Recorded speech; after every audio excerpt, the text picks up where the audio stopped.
தேவையில்லாத காரியங்கள் ஏதாவது மனசில் கசப்பு இருக்குதுன்னு வச்சுங்களேன், இல்லை உங்களுக்கு எரிச்சல் இருக்குதுன்னு வச்சுங்க, யார் மேலாம் உங்களுக்கு கலகத்தை மூட்டிட்டு வந்துட்டீங்கன்னு வச்சுங்க, இல்லை யாருக்கு விரோதமாக ஏதாவது வார்த்தை பேசுனீங்கன்னு வச்சுங்க, இல்லை ஏதாவது கடன் பாரம் எதனா இருக்குதுன்னு வச்சிங்களா, அந்த இருதயத்தில் என்ன பண்ண அடிக்கடிக்கு அது என்ன பண்ணும், நீங்கள் வசனம் கேட்கும் போதெல்லாம் அந்த நினைவு வரும் மனசில்.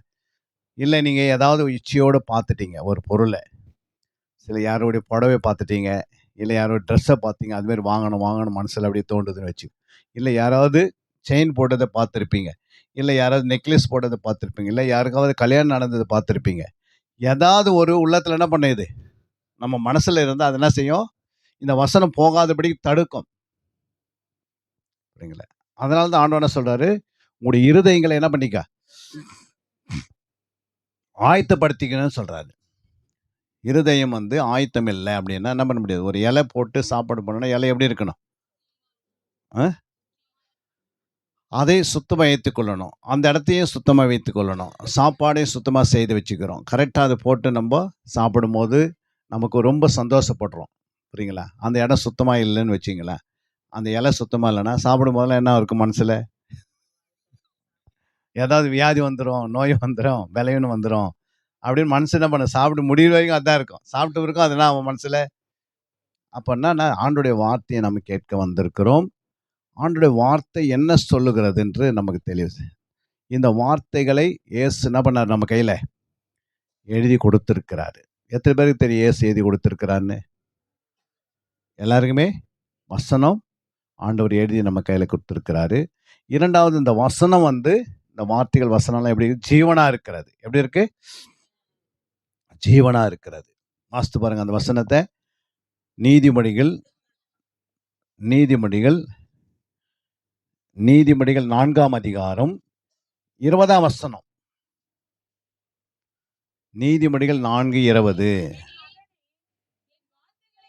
என் மகனே, என் வார்த்தைகளை கவனி,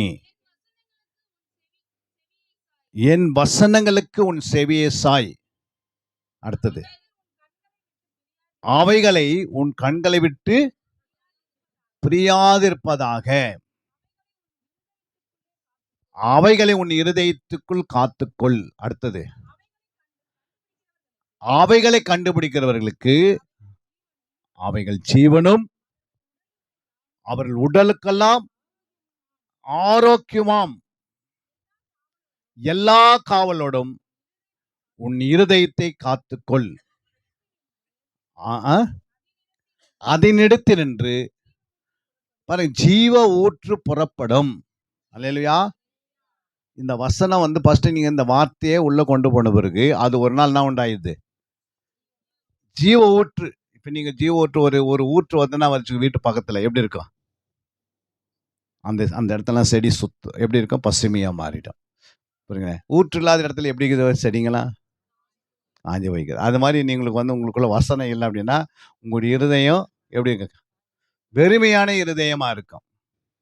புரியுங்களா? வசனத்தை கேட்குறீங்க. போன வாரம் நீங்கள் ஒரு மெசேஜ் கேட்டீங்க. அது என்ன மெசேஜ்? போன வாரம் சண்டே எத்தனை பேர் வந்தீங்க? சொல்லுங்க. போன வாரம் மெசேஜ் கேட்டீங்க, இந்த வாரம் கேட்டவருக்கு என்ன ஆகுது, மறந்துட்டோம். ஏன் மறந்துட்டேன்னா, இது இங்கே மட்டும் இல்லை, உலகத்தில் இருக்கிற அத்தனை சபைகளில் போய் நீ கேட்டிங்கன்னா போன வாரம் என்ன மெசேஜ்னா 100% கூட என்ன பண்ண மாட்டாங்க, சொல்ல மாட்டாங்க. ஏன் சொல்ல மாட்டாங்க சொல்லுங்க? ஏன் சொல்ல மாட்டாங்க? அவங்களுக்கு அந்த வசனத்தை மேலே என்ன இல்லை, கவனம் இல்லை. கேட்ட வசனத்து மேலே கவனம் இல்லை, பசிதாக இல்லை. அந்த வசனம் 100 மடங்கு என்னை ஆசீர்வதிக்கின்ற அந்த எண்ணம் இல்லை. ஆனால் ஆசீர்வாதம் வேணும் மட்டும் என்ன பண்ணுறாங்க, ஆசீர்வாதம் வேணும்னா வசனத்தில் நிலைத்திருந்தால்தான். புரியுங்களா? அதே நீங்கள் 15ஆம் அதிகாரம் 7ஆம் வசனம் 6ஆம் வசனம் 7ஆம் வசனம் வாசிங்க. இல்லைம்மா, யோவான் 15, யோவான் 15. ஏன்னா மைக்கில் கூட வாசிக்கலாம். நீங்கள் நல்லா வாசிக்கிறீங்க யாருன்னா இருந்தீங்கன்னா இந்த மைக்கை எடுத்து என்ன பண்ணலாம், வாசிக்கலாம். வசனங்களை வாசிக்கும் போது அது இன்னும் என்ன பண்ணோம், 2 பேரும் நம்ம கேட்குறோம்.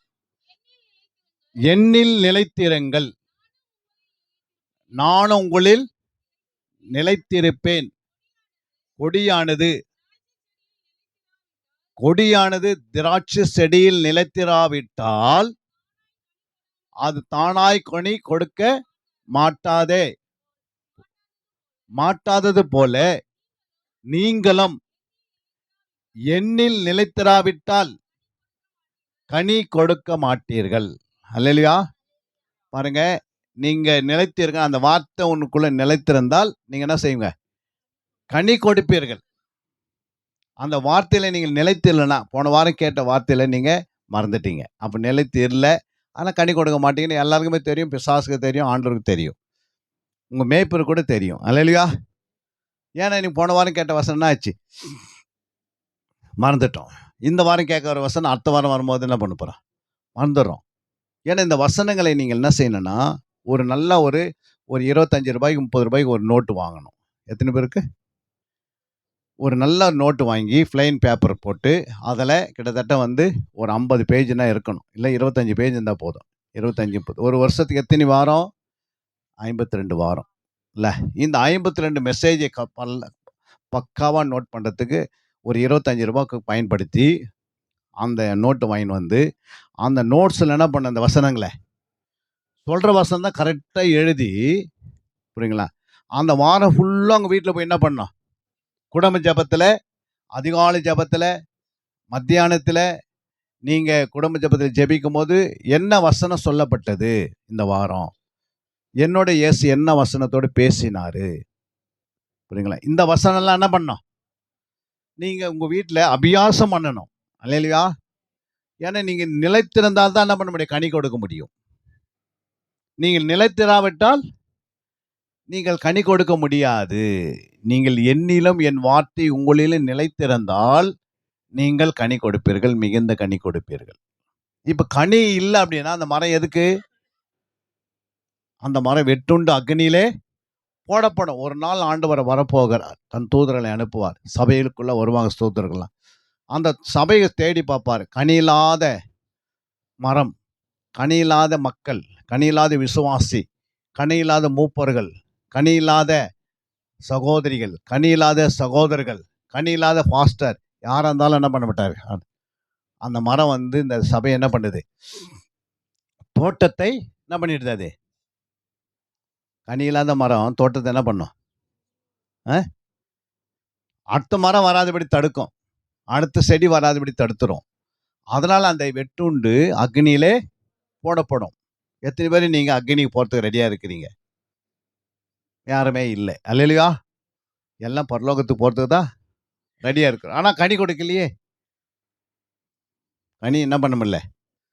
ஆண்டவர் என்ன சொன்னாரு? உன்னுடைய மனைவிடத்தில் அன்பு கூறுனாரு. நம்மளால என்ன பண்ண முடியல? மனைவிடத்தில் அன்பு கூற முடியல. ஆண்டவர் சொன்னாரு, உன்னுடைய புருஷனிடத்தில் என்ன பண்ணினி? அன்பு கூற. என்ன பண்ண முடியல? கூற முடியல. அடிக்கடி சண்டை வந்துனே இருக்குது. ஏன் சண்டை வருது? ஏமா சண்டை வருது? சண்டை வர்றதுக்கு என்ன காரணம்? அவங்களுடைய இச்சை, புரியுங்களா. எனக்கு வந்து அவங்க என்ன சொல்றாங்க? கருவாடு வேணுன்றாங்க. அந்த ஐயா என்ன சொல்கிறான்? மட்டன் வேணுன்றாங்க. பையன் என்ன சொல்கிறான்? எனக்கு வந்து மீன் குழம்பு வேணுன்றாங்க. அப்போ அவங்கவுங்க இச்சை என்ன பண்ணுது? கேட்குது. அப்போ எனக்கு இது கிடைக்கலன்னா அவங்க சண்டை வந்துடுது, புரியுங்களா. நம்முடைய தேவைகளை பூர்த்தி ஆகாதனால என்ன பண்ணுது? வீட்டில் சண்டை வருது, புரியுங்களா. எல்லாம் இருந்தால் என்ன பண்ணுறதில்ல? சண்டை வர்றதில்ல, புரியுங்களா. கொஞ்சம் அதிகமாக போட்டால் கூட அதுக்கு சண்டை வரும். ஒரு பீஸ் எக்ஸ்ட்ரா போட்டால் என்ன பண்ணுது? அப்போ அந்த அன்பு வந்து கனி இல்லாதனால சண்டை வந்துனே இருக்கும். அன்பு வந்துச்சு என்ன பண்ணுது? அன்பு சகலத்தையும் தாங்கும், சகிக்கும், புரியுங்களா. உனக்குள்ள அன்பு தான் என்ன பண்ணும்? பரவாயில்ல, இன்னைக்கு கிடைக்கலன்னா நாளைக்கு ஆண்டவர் எனக்கு கொடுப்பாரு, இன்னைக்கு இல்லைன்னா நாளைக்கு கொடுத்துருவாரு அப்படின்னு அந்த எண்ணம் வந்துடுது. அந்த அன்பு இல்லாதனால என்ன பண்ண முடியல? தாங்கவும் முடியல, சகிக்கவும் முடியல, விட்டு கொடுக்கவும் முடியல. அப்புறம் என்ன செய்ய முடியல? அப்புறம் வேற என்ன செய்யுது? அன்பு, அன்புக்கு போறாம இல்லை. ஒருத்தருக்குள்ள அன்பு தான், அவங்களுக்குள்ள என்ன இருக்காது? போறாம இருக்கு. யாரை பார்த்து போறாமப்படவே மாட்டாங்க, புரியுங்களா. ஒருத்தருக்குள்ள அன்பு இருந்தா அவங்கள என்ன செய்வாங்க? அன்பு சகலத்தையும் தாங்கும், புரியுங்களா. இன்னைக்கு தாங்குறீங்களா? ஏன்னா கனி இல்லை. ஏன் கனி இல்லை? ஏமா கனி இல்லை? விதையை போட்டோம், அந்த விதையை பாதுகாக்கலை. பிசாசம் வந்து விதையை என்ன பண்ணிட்டான்? உங்க இருதயத்திலிருந்து பறித்து கொண்டு போயிட்டான். மத்தேயு 13ஆம் அதிகாரம் 19ஆம் வசனம் என்ன சொல்கிறது பாருங்க. மத்தேயு 13:19. நல்லா எடுத்துங்க, சீக்கிரமா வாசிங்க. பாருங்க, மத்தேயு 13:19. அப்ப 19:13 வாசிங்க. 19:13. பாருங்க, ஒருவன் ராஜ்யத்தின் வசனத்தையும் கேட்டு உணராத இருக்கும்போது பிசாசு வந்து அவன் இருதயத்தில் விதைக்கப்பட்ட வசனத்தை திருடிக் கொள்கிறான். அவனே வழி அருகே விதைக்கப்பட்டவன். அல்லேலூயா. நீங்க வசனத்தை கேட்கறீங்க, உங்களுடைய இருதயத்துல இந்த உணர்வு வரல. அல்லேலூயா. ஏன் இருதயத்துல உணர்வு வரல? ஏமா வர மாட்டேன் இருதயத்துல உணர்வு? வசனத்தை கேட்ட பிறகு என்ன வரணும்? உங்ககிட்ட வந்து ஒரு சவர நெக்லஸ் கொடுக்குறான்னு வச்சுக்க, 2 சவரன் நெக்லஸ். உடனே என்ன வருது நமக்கு? அந்த நெக்லஸை நான் வீட்டுக்கு எடுத்து சேர்க்கிற வரைக்கும் என்ன வரும்? உணர்வு வரும். பத்திரமா கொண்டு போவாங்க. புரியுங்களா? ஏன்னா அது வந்து விலையேறி பெற்றது. அது ஒரு பொக்கிஷம். அதை வந்து என்ன பண்ணுவோம்?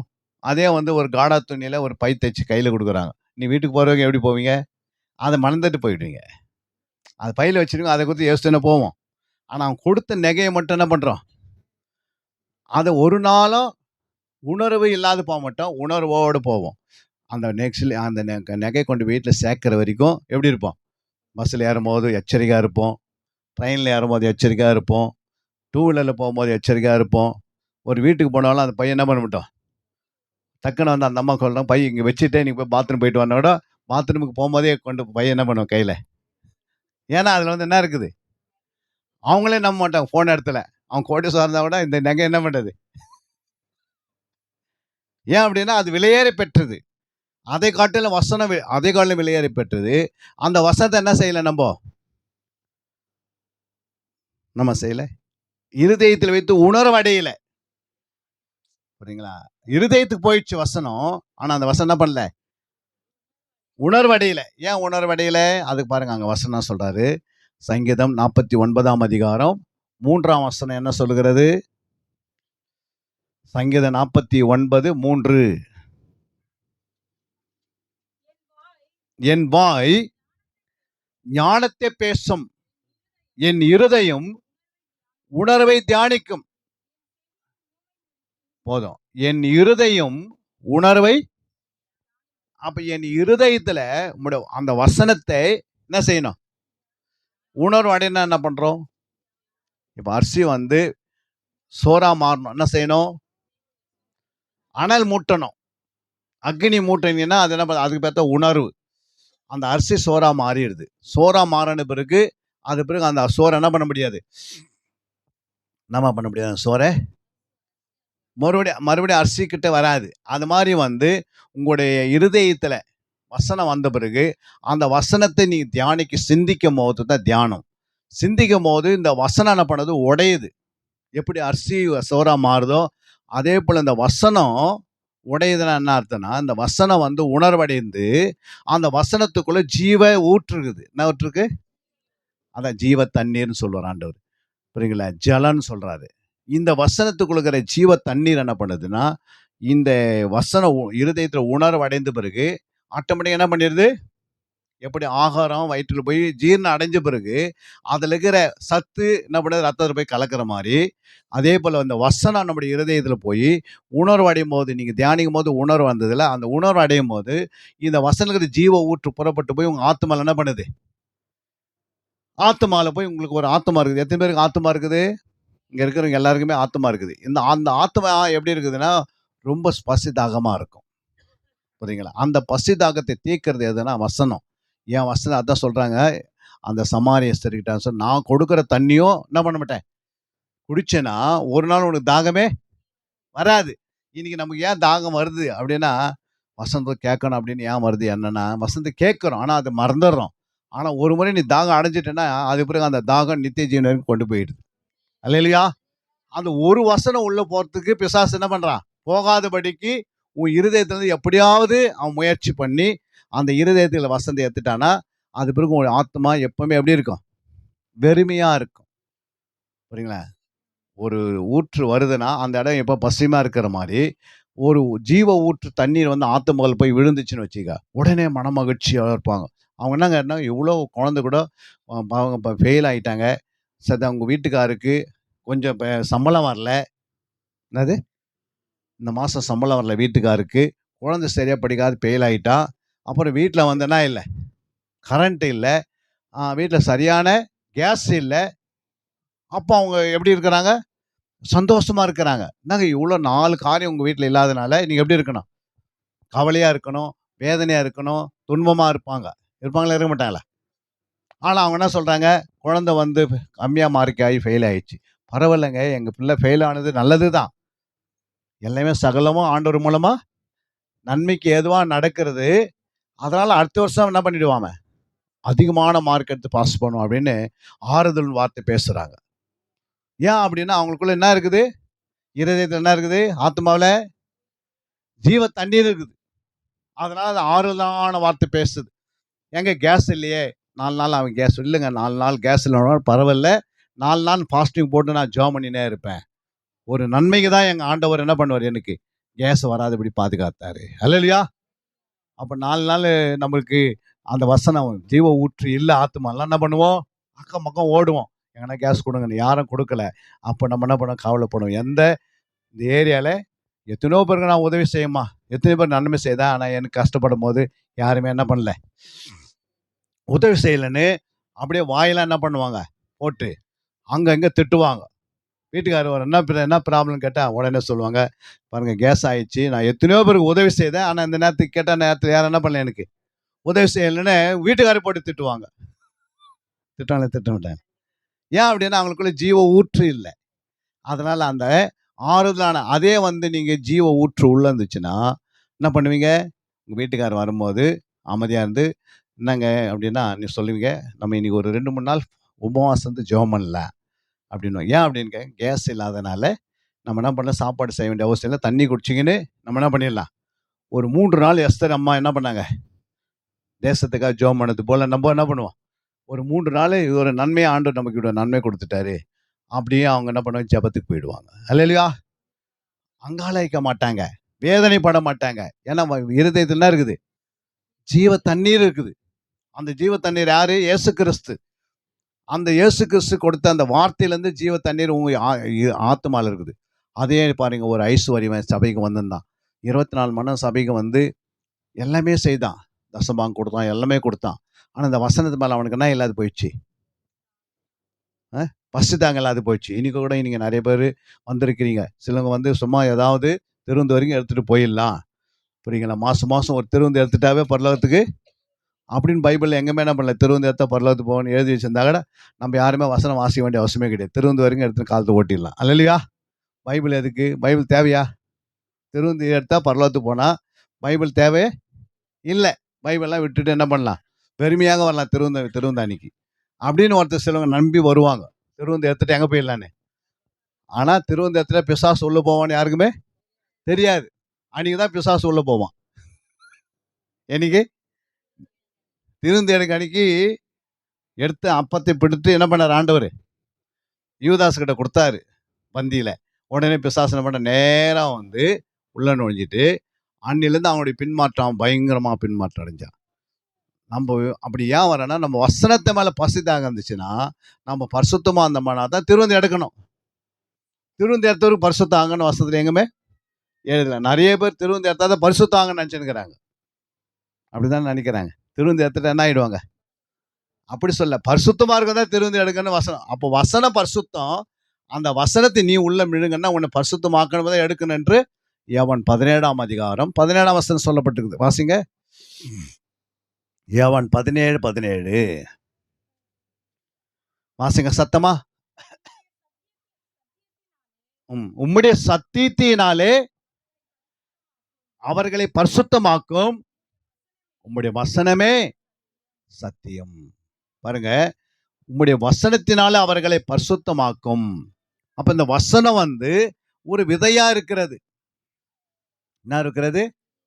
அப்படின்னு லூக்கா 8:12 வாசிக்கிறோம்ல. 8:12 என்ன சொல்லுது? டக்குன்னு எடுத்து வாசிங்க. யாராவது எடுத்து பக்கத்துல ம் ம் அவர்கள் விசுவாசித்து ரட்சிக்கப்படாதபடிக்கு வந்து எடுத்து போடுகிறான். அல்ல 11ஆம் வசனம் வாசித்துருங்க. அந்த ஊமையின் கருத்தாவது விதை தேவனுடைய வசனம். அல்லேலூயா. இது நல்ல நிலமா உங்களுக்கு இருந்து அந்த விதையான வசனமானது உங்க இருதயத்துல போய் அந்த இருதயத்துல நீங்க தியானம் பண்ணும் போது, தியானம்னா சிந்தனை. என்னது?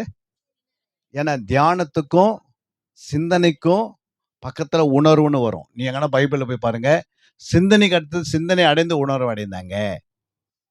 புரியுங்களா? வசனத்தை பேதுரு நினைவு கூர்ந்து மனக்கசந்து என்ன செய்தான்? சந்தோஷப்பட்டானாகுது. ஏன் விட்டா அந்த வசனத்தை நினைவு கூறும் போது இருதயத்துல வசனம் நினைவு போது தியானம். அப்ப இந்த வசனத்தை நினைவு கூறும் போது உனக்கு மனக்கசவு வரும். மனக்கசந்து என்ன பண்ணுவ? நீ அழுவ. ஐயோ, என் பிள்ளை அந்த வசனத்தை கேட்டு விட்டுட்டானே கோட்டை. எங்க வீட்டுக்கார வசனத்தை கேட்டு கோட்டை விட்டுட்டாரே. இவ்வளவு வசனத்தை ஐயா வந்து இவ்வளவு தொழு சொன்னாரே. நான் அதை கேட்டேன். என்ன பண்ணல? உணர்வு அடையிலையே. அப்ப அதை நினைவு கூறணும். அப்ப யார் நினைவு கூறுது? அது மேல யாருக்கு அக்கறை இருக்குதோ, தேவனுடைய பிள்ளைகளுக்கு எது மேல அக்கறை இருக்கணும்? வசனத்தை மேல அக்கறை இருக்கணும். கழுகுக்கு எதுக்கு அக்கறை இருக்கும்? மேல போய் பறந்து சும்மா சுத்தினே இருக்குது அது. அது என்ன பண்ணுது? இறை மேல அக்கறையா இருக்குது. நமக்கு எது மேல அக்கறை இருக்கணும்? வசனத்தை மேல அக்கறை இருக்கணும். பிசாசு வருவான். அவன் தந்திரம் உள்ளவன், அவன் வஞ்சிக்கிறவன், அவன் ஏமாற்றுகிறவன். ஏற்கனவே என்னுடைய தாய் தாயினா யாரு? யாவால் தான் தாய் இல்ல. நமக்கு யார் தாய்? யாவால். அந்த அம்மாவையே வஞ்சித்துட்டாங்க.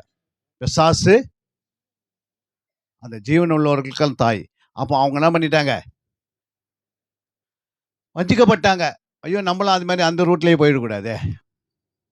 போயிட்டா என்ன ஆகும்? நம்ம ஆத்மாவும் போயிடும். அப்போ நம்ம என்ன செய்யணும்? எச்சரிக்கையா இருந்து இந்த வசனத்தை மேல என்ன செய்யணும்? பிசாசு வருவான். இயேசு சொல்லிட்டு போனாரு. நானு நீங்க வசனத்தை கேட்கிற நேரத்தில் பிசாசு எங்க வருவான்? உங்க பக்கத்துல வருவான். அவன் எப்படி வருவான்? செல்போன் மூலமா வருவான். வசனத்தை கேட்கும் போது செல்போன் எடுத்து எங்க போயிடுங்க? கொஞ்ச நாள் வெளியே போயிடுங்க. அந்த வசனம் தான் அவங்கள வந்து திருப்பு முனையா இருக்கும். அந்த நேரத்துக்கு அந்த திருப்பு முனை படம் அந்த திருப்பு முனை இல்லை அந்த நேரத்தில் விடுதல் ஆகிற நேரம் இல்லை அந்த வசனத்தை கேட்குற அந்த நேரத்துக்கு கரெக்டாக உனக்கு ஒரு கட்டு உடையிற நேரமாக இருக்கும். அந்த வசனத்தை கேட்கிற நேரத்தில் உன் பரிசுத்தமாகிற நேரமாக இருக்கும். அந்த நேரத்தில் பிசாசு என்ன பண்ணுவான்? குழந்தைய அனுப்பி கையிலேருந்து ஃபோன் எடுத்துக்கின்னு வெளியே போயினே இருப்பாங்க. அல்லையா? அப்போ இதெல்லாம் எப்படி நடக்குது? பிசாசு அனுப்புகிறான். இன்னைக்கு பிசாசு எங்கே இருக்கிறான்னா எல்லா உலகத்தில் கிடையாது. எங்கே இருக்கிறான்? எங்கே சபை இருக்குதோ அங்கே தான் சுற்றி ஒரு கூட்டம் கூட்டமாக பேசி நிற்கும். நீங்கள் சர்ச்சுக்கு வரதுக்கு முன்னாடி கேட்டில் என்ன பண்ணுது? அம்மா போகிறாங்க உள்ள. ஏற்கனவே என் வார்த்தைக்கு கீழ்ப்படியாது இருந்தேன். இப்போ என்ன பண்ணல? கீழ்ப்படியல. உனக்கு நான் ஹெல்ப் பண்ணுறேன் வந்து அப்படி என்ன பண்ணுவான்? அவன் ஹெல்ப் பண்ணுவான் வந்து. புரியுதுங்களா? அப்போ இதெல்லாம் ஏன் சொல்ல வரேன்னா இது ப்ராக்டிக்கலாக இன்னைக்கு நடந்துனுக்குது. அப்போ வசனம் தான் விதை. அந்த வசனத்தை என்ன செய்யணும்? தியானிக்கணும். தியானம்னா என்னன்னு சொன்னேன் நான். உணர்வு அடையணும். உணர்வுனா சிந்திக்கணும். சிந்திக்கும் போது என்ன பண்ணுது? உணர்வடை. நினைக்கும் போது உணர்வடையுது. இன்னொரு வசனம் கூட நீ வாசித்து பாருங்க. சங்கீதம் 39 3ஆம் வசனம் என்ன சொல்லுது பாருங்க. சங்கீதம் 39:3.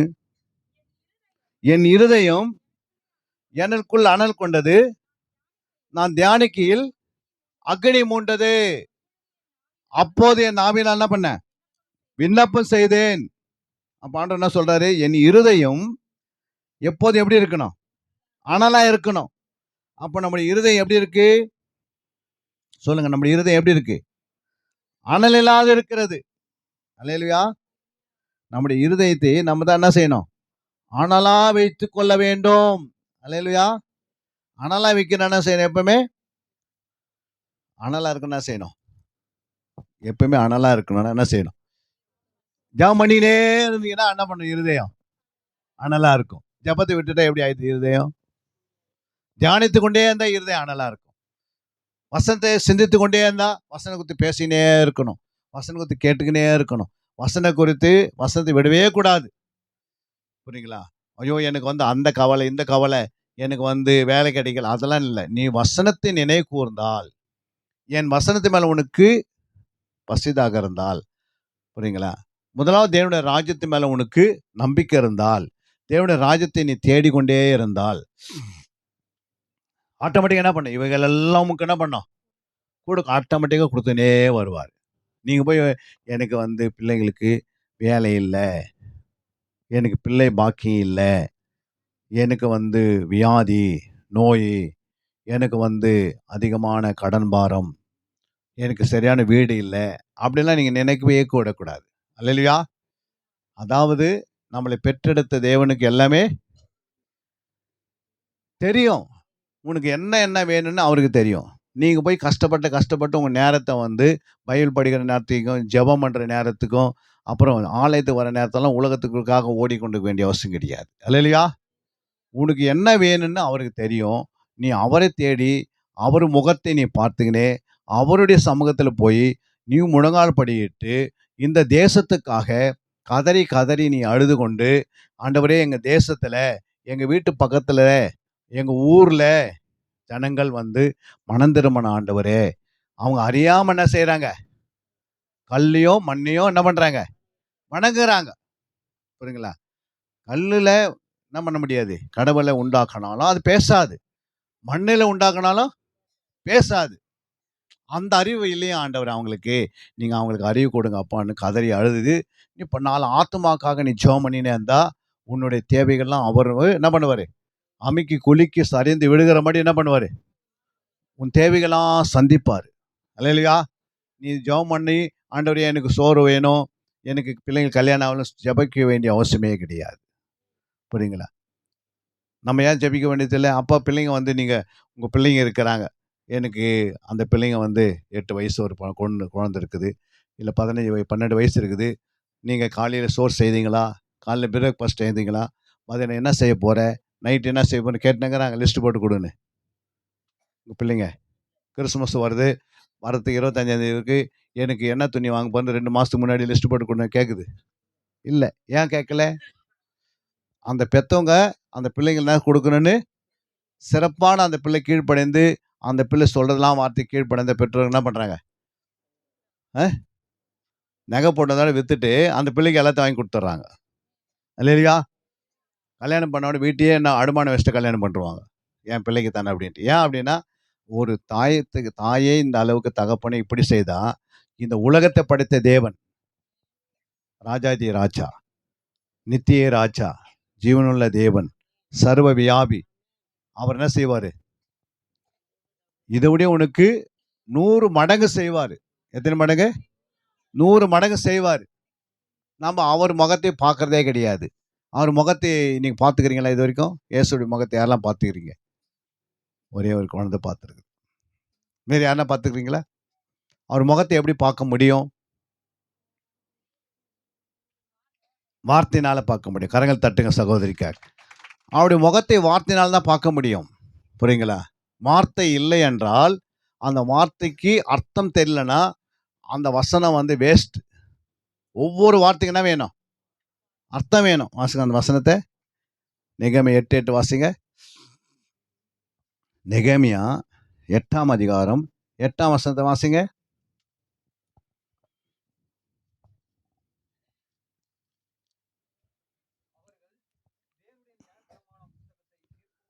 அவர்கள் தேவனுடைய நியாயப்பிரமாண புத்தகத்தை தீர்க்கமாய் வாசித்து, அப்போ தீர்க்கமாய் ஃபர்ஸ்ட் வாசிக்கணும். 2வது அர்த்தம் சொல்ல வேண்டும். 3வது வாசித்ததை என்ன பண்ணணும்? விளங்க பண்ணணும். என்ன செய்யணும்? விளங்க பண்ணணும். விளங்க பண்ற மாதிரி தெரியுதா? ஃபர்ஸ்ட் என்ன செய்யணும்? ஒரு வசனத்தை எப்படி வாசிக்கணும்? தீர்க்கமனா என்னம்மா? தீர்க்கனா என்ன? ரொம்ப தெளிவா அந்த வசன வார்த்தை என்ன சொல்லுகிறது? புரியுங்களா? என்ன சொல்லுகிறது? ஃபர்ஸ்ட் தெளிவா இருதயம் அப்படின்னா இருதயம்னா என்ன? அது தீர்க்கமா புரிஞ்சுக்கணும். புரியுங்களா? என்ன இருதயத்தை குறித்து இவர் பேசுறாரு? புரியுங்களா? அன்புனா என்ன அன்பு? விதைனா என்னன்னு தெளிவா புரிஞ்சுக்கணும். தீர்க்கமா நீ புரிஞ்ச பிறகு விதை தான் தேவனுடைய வசனம். அதுக்கு என்னது? விதை தேவனுடைய வசனம். புரியுங்களா? அது என்ன பண்ணிட்டேன்னா அர்த்தம் சொல்லிட்டேன். விதை தான் என்னது? அர்த்தம் சொல்றேன். ஃபர்ஸ்ட் தீர்க்கமா விதை அப்படின்னு சொன்னேன். அது விதைன்னு எல்லாருக்கும் புரிஞ்சிச்சு. விதைன்னா எத்தனை பேருக்கு புரிஞ்சது? எல்லாருமே விதைனா தெரியும்.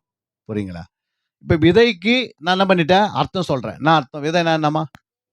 தேவனுடைய வசனம்னு லூக்கா 8:11 போய் வாசித்தோம். 2வது அர்த்தம் சொன்னேன். 3வது அந்த வசனம் என்னன்னு என்ன பண்ணேன்?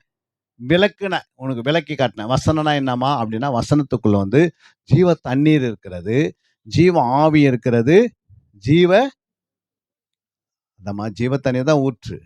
புரியுதுங்களா? ஜீவ ஆவி இருக்கிறது. 3வது என்ன இருக்குது வசனத்துல? உணர்வு இருக்குது. இல்ல. ஒரு வசனத்துல ஜீவ தண்ணீர் இருக்கு. ஜீவ ஊற்று இருக்குது. அதே வசனத்துக்குள்ள ஜீவ ஆவி இருக்கிறது. அதே வசனத்துக்குள்ள 3வது என்ன இருக்குது? நம்ம இருக்கோம். அ பாருங்க யாருக்குமே தெரியல. ஏன்னா உங்களுக்கு அது இதுவரைக்கும் என்ன பண்ணல அது மாரி. நீங்க கேள்விப்பட்டதில்ல. பைபிள்ல இருக்கு. இல்ல. 3வது இந்த வசனத்துக்குள்ள என்ன இருக்குன்னா, ஜீவ ரத்தம் இருக்கிறது. என்ன இருக்கிறது? ஜீவ ரத்தம் இருக்கிறது. புரியுங்களா? இந்த இந்த வார்த்தை தான் என்ன பண்ணிச்சு, இந்த வார்த்தைக்குள்ள 3 இருந்தது. 1 ஜீவ தண்ணீர், ஜீவ ஆவி, ஜீவ ரத்தம் இருந்தது. நீங்க வாசித்து பாருங்க. அந்த வசனத்தை 1 யோவான் 5ஆம் அதிகாரம் 8ஆம் வசனம். பூலோகத்திலே சாட்சியிடுகிறவர்கள் 3 ஆவி, ஜலம், ரத்தம் என்பவைகளே. இது 3ம் ஒருமைப்பட்டிருக்கிறது. வார்த்தைய பார்க்குறீங்க. ஆனா வார்த்தைக்குள்ள என்ன இருக்குது? என்னம்மா இருக்குது வார்த்தைக்குள்ள? ஆவி இருக்கிறது, ஜலம் இருக்கிறது, ரத்தம் இருக்குது. ஆனா தெரியல. புரியுங்களா? ஒன்லி என்ன சொல்றாரு ஆண்டவரு? இதெல்லாம் 3ம் ஒருமைப்பட்டிருக்குது. ஒருமைனா என்னன்னா, எல்லாம் ஒண்ணா தான் இருக்குது. ஆனா அதுக்குள்ள ரத்தம் தான் தெரியுது கண்ணுக்கு. ஆனா ரத்தத்துக்குள்ள என்ன இருக்குது? ஆவி இருக்குது. புரியுங்களா? ரத்தத்துக்குள்ள என்ன இருக்குது? ஒண்ணு ஆவி இருக்குது, இன்னொன்னு தண்ணி இருக்குது. யாருக்காவது தெரியுதா? ரத்தம் தான் தெரியுது. புரியுங்களா? அப்ப இயேசு கிறிஸ்துவுல ரத்தம் இருந்தது. என்ன இருந்தது? அந்த ரத்தத்துக்குள்ள இருக்கிற ஆவிய, பிதாவே என் ஆவிய என்ன பண்றேன்? ஒப்புவிக்கிறேன்றாரு. புரியுங்களா? நமக்குள்ள இருக்கிற ஆவி எங்க இருக்குது? நமக்குள்ள ஆவி ஒவ்வொரு மனுஷனுக்குள்ள ஆவி எங்கம்மா இருக்குது? வீட்ல வச்சுட்டு வந்திருக்கிறீங்கன்றீங்களா? அ மனசுல இருக்கு. ஆவி எங்க? உங்க ரத்தத்துல தான் இருக்குது. புரியுங்களா? அதனால தான் வந்து ஆக்சிடென்ட் ஆகும்போது ஃபர்ஸ்ட் என்ன பண்றாங்க? ஒரு மனுஷனுக்கு ரத்தத்தை கண்ட்ரோல் பண்ணிடுறாங்க. ரத்தம் வந்து நின்னுச்சுன்னா உயிரை காப்பாத்தலாம். ஏன்னா உயிர் எங்க இருக்குது? ரத்தத்துல தான் இருக்குது. அதனால தான் டக்குன்னு என்ன பண்றாங்க? அவங்களுக்கு ரத்தத்தை ஏத்துறாங்க. புரியுங்களா? அதனால தான் ஹெல்மெட் போட்டுன்னு போங்கன்றாங்க. ஏன்னா ஹெல்மெட் போட்டா என்ன ஏன் ஹெல்மெட்லாம் போட சொல்றாங்க? ஏன்னா இது முக்கியமானது தலை. அல்லேலூயா! அதே மாரி மார்க கவசம் போடணும். நம்ம போடணும். அல்லேலூயா! அப்ப இந்த இந்த ரத்தம் வந்து சிந்திக்காதபடி ரத்தம் சிந்தக்கூடாது. புரியுங்களா? ரத்தத்துக்குள்ள வந்து இந்த ஆவி இருக்கிறது, இந்த ஜலம் இருக்கிறது. புரியுங்களா? இயேசு கிறிஸ்துவுடைய சிலுவையில அவர் தொங்கிக் கொண்டிருக்கும்போது, அவர் 6 மணி நேரம் சிலுவையில என்ன பண்றாரு? தொங்குறாரு. புரியுங்களா? 6 மணி நேரம் தொங்குற இயேசு கிறிஸ்து எவ்வளவு வேதனைப்பட்டிருப்பாரு? நம்மள கூட எங்கனாவது ஒரு கட்டையில கட்டி நம்மள மேல கட்டி வச்சு நம்மள ஒரு 6 மணி நேரம் கட்டி அப்படியே கட்டியிருக்கணும்னு நம்மளால தாங்க முடியுமா? இயேசு என்ன பண்ணாரு? 6 மணி நேரம் தொங்கி நிற்கிறார் சிலுவையில. நம்ம 6 மணி நேரம் ஜெபம் பண்ணா பண்ண முடியல. அது மாரி மேல நிக்க வச்சு ஜெபம் பண்ண காலம் வரப்போகுது. அல்லேலூயா! அப்ப எல்லாரையும் அது மாரி நிக்க வச்சு ஜெபம் பண்ணா பண்ண முடியுமா நம்மளால? சும்மா இப்பவே நல்லா இருக்கும்போதே என்ன பண்ண முடியல? 1 மணி நேரம் முழங்கால் போட முடியல. அவர் 6 மணி நேரம் நமக்காக என்ன பண்ணாரு? அக்கிரமங்களில் மரித்தவர்களாய் உங்களை எங்களையும் அக்கிரமங்களின் பாவங்களிலும் மரித்தவராகிய நம்மை உயிர்ப்பிக்கும்படியாக சிலுவையில தொங்கினார். ரத்தத்தை சிந்தினார். அல்லேலூயா! தன் ஆவியை தன்னுடைய சரீரத்துல இருந்த ஆவியை தன் பிதாவை ஒப்பு கொடுத்துட்டு, அவர் விலாய எலும்பு கொத்தும்போது என்ன வருது? ரத்தமும், ஜலமும் வந்தது. அப்ப இது எங்கிருந்து வந்தது? எங்கிருந்து ஆரம்பமாச்சுன்னா, இது வார்த்தையிலிருந்து உருவாச்சு. வாசிங்க அந்த வசனத்த. யோவான் 1ஆம் அதிகாரம் 14ஆம் வசனம். யோவான் 1:14. 1:14 இருக்குதா பைபிள்ல? பாருங்க, அந்த வார்த்தை எந்த வார்த்தை? ஆதியில வார்த்தை. அந்த வார்த்தை தேவனிடத்திலிருந்து, அந்த வார்த்தை தேவனா இருந்தது. அந்த வார்த்தை மாம்சம்னா என்ன? அந்த வார்த்தை இங்க பாருங்க. மாம்சம்னா என்ன? இப்ப வார்த்தை என்ன ஆயிடுச்சு? அரிசி சோறா மாறிடுச்சு. இப்ப வார்த்தை மாம்சமா மாறிடுச்சு. மாம்சம்னா என்ன? அந்த வார்த்தை மாம்சம்னா இயேசு தான் மாம்சம். ஃபர்ஸ்ட் அவர் வார்த்தையா இருந்தாரு. அந்த வார்த்தை மாம்சமா மாறிடுச்சு. எத்தனை பேர் புரியுது நான் சொல்றது? புரியுங்களா? இப்ப அவர் பைபிள்ல வார்த்தையா இருந்தது. இந்த வார்த்தை என்ன மாறிடுச்சு? மாம்சம் மாறிடுச்சு. மாம்சம் எங்க மாறுச்சு? கன்னி மரியாளுக்குள்ள உருவாகுது. அந்த வார்த்தை வந்து வெளியே இருந்தா அது உருவாகாது. அது எங்க வரணும்? ஒரு கன்னி மரியாளுடைய கருவுல வந்து விழணும். இந்த கரு பை இருக்குது பாருங்களேன், கர்ப்பப்பைன்னு சொல்லுவாங்க. இந்த கர்ப்பப்பையில என்ன இருக்காதுன்னா, ரத்தம்லாம் இருக்காது. இது வந்து ஒரு பிளாஸ்டிக் பை மாரி இருக்கும். புரியுங்களா? அந்த இடத்துல வந்தது வார்த்தை என்ன பண்ணுது? வித்தா மாறி அப்படி என்ன பண்ணுது? இந்த வார்த்தையிலேருந்து ஜீவ தண்ணீர் புறப்பட்டு மரியாளுக்குள்ள வந்து அப்படியே விழுது கருவுல. இந்த வார்த்தையிலேருந்து ஜீவ தண்ணீர் வந்துச்சா, இப்ப என்ன பண்ணுது? ஜீவ ஆவி அப்படியே புறப்பட்டு வந்து அப்படியே உள்ள விழுது கருவுல. அந்த வார்த்தையில இருக்கிற ரத்தம் புறப்பட்டு அப்படியே புறப்பட்டு போய் எங்க வருது? 3ம் வந்து இணைந்து வித்தா மாறுகிறது.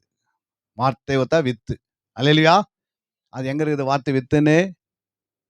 நீங்க படிச்சிருக்கீங்களா எங்கனா வார்த்தை வித்தா இருக்குதுன்னு? அந்த வித்து உங்களுக்குள்ள இருந்தா என்ன பண்ணாது? உங்களுக்குள்ள பாவம் வராதுன்னு சொல்றாரு. எங்க இருக்குது அது? 1 யோவான் 5:9 இருக்கா? 10 இருக்கா? 1 யோவான் 5:9, 10 பாருங்க. டக்குன்னு பாருங்க. டக் ம். கொண்டிருக்கிறான். ம். ம்.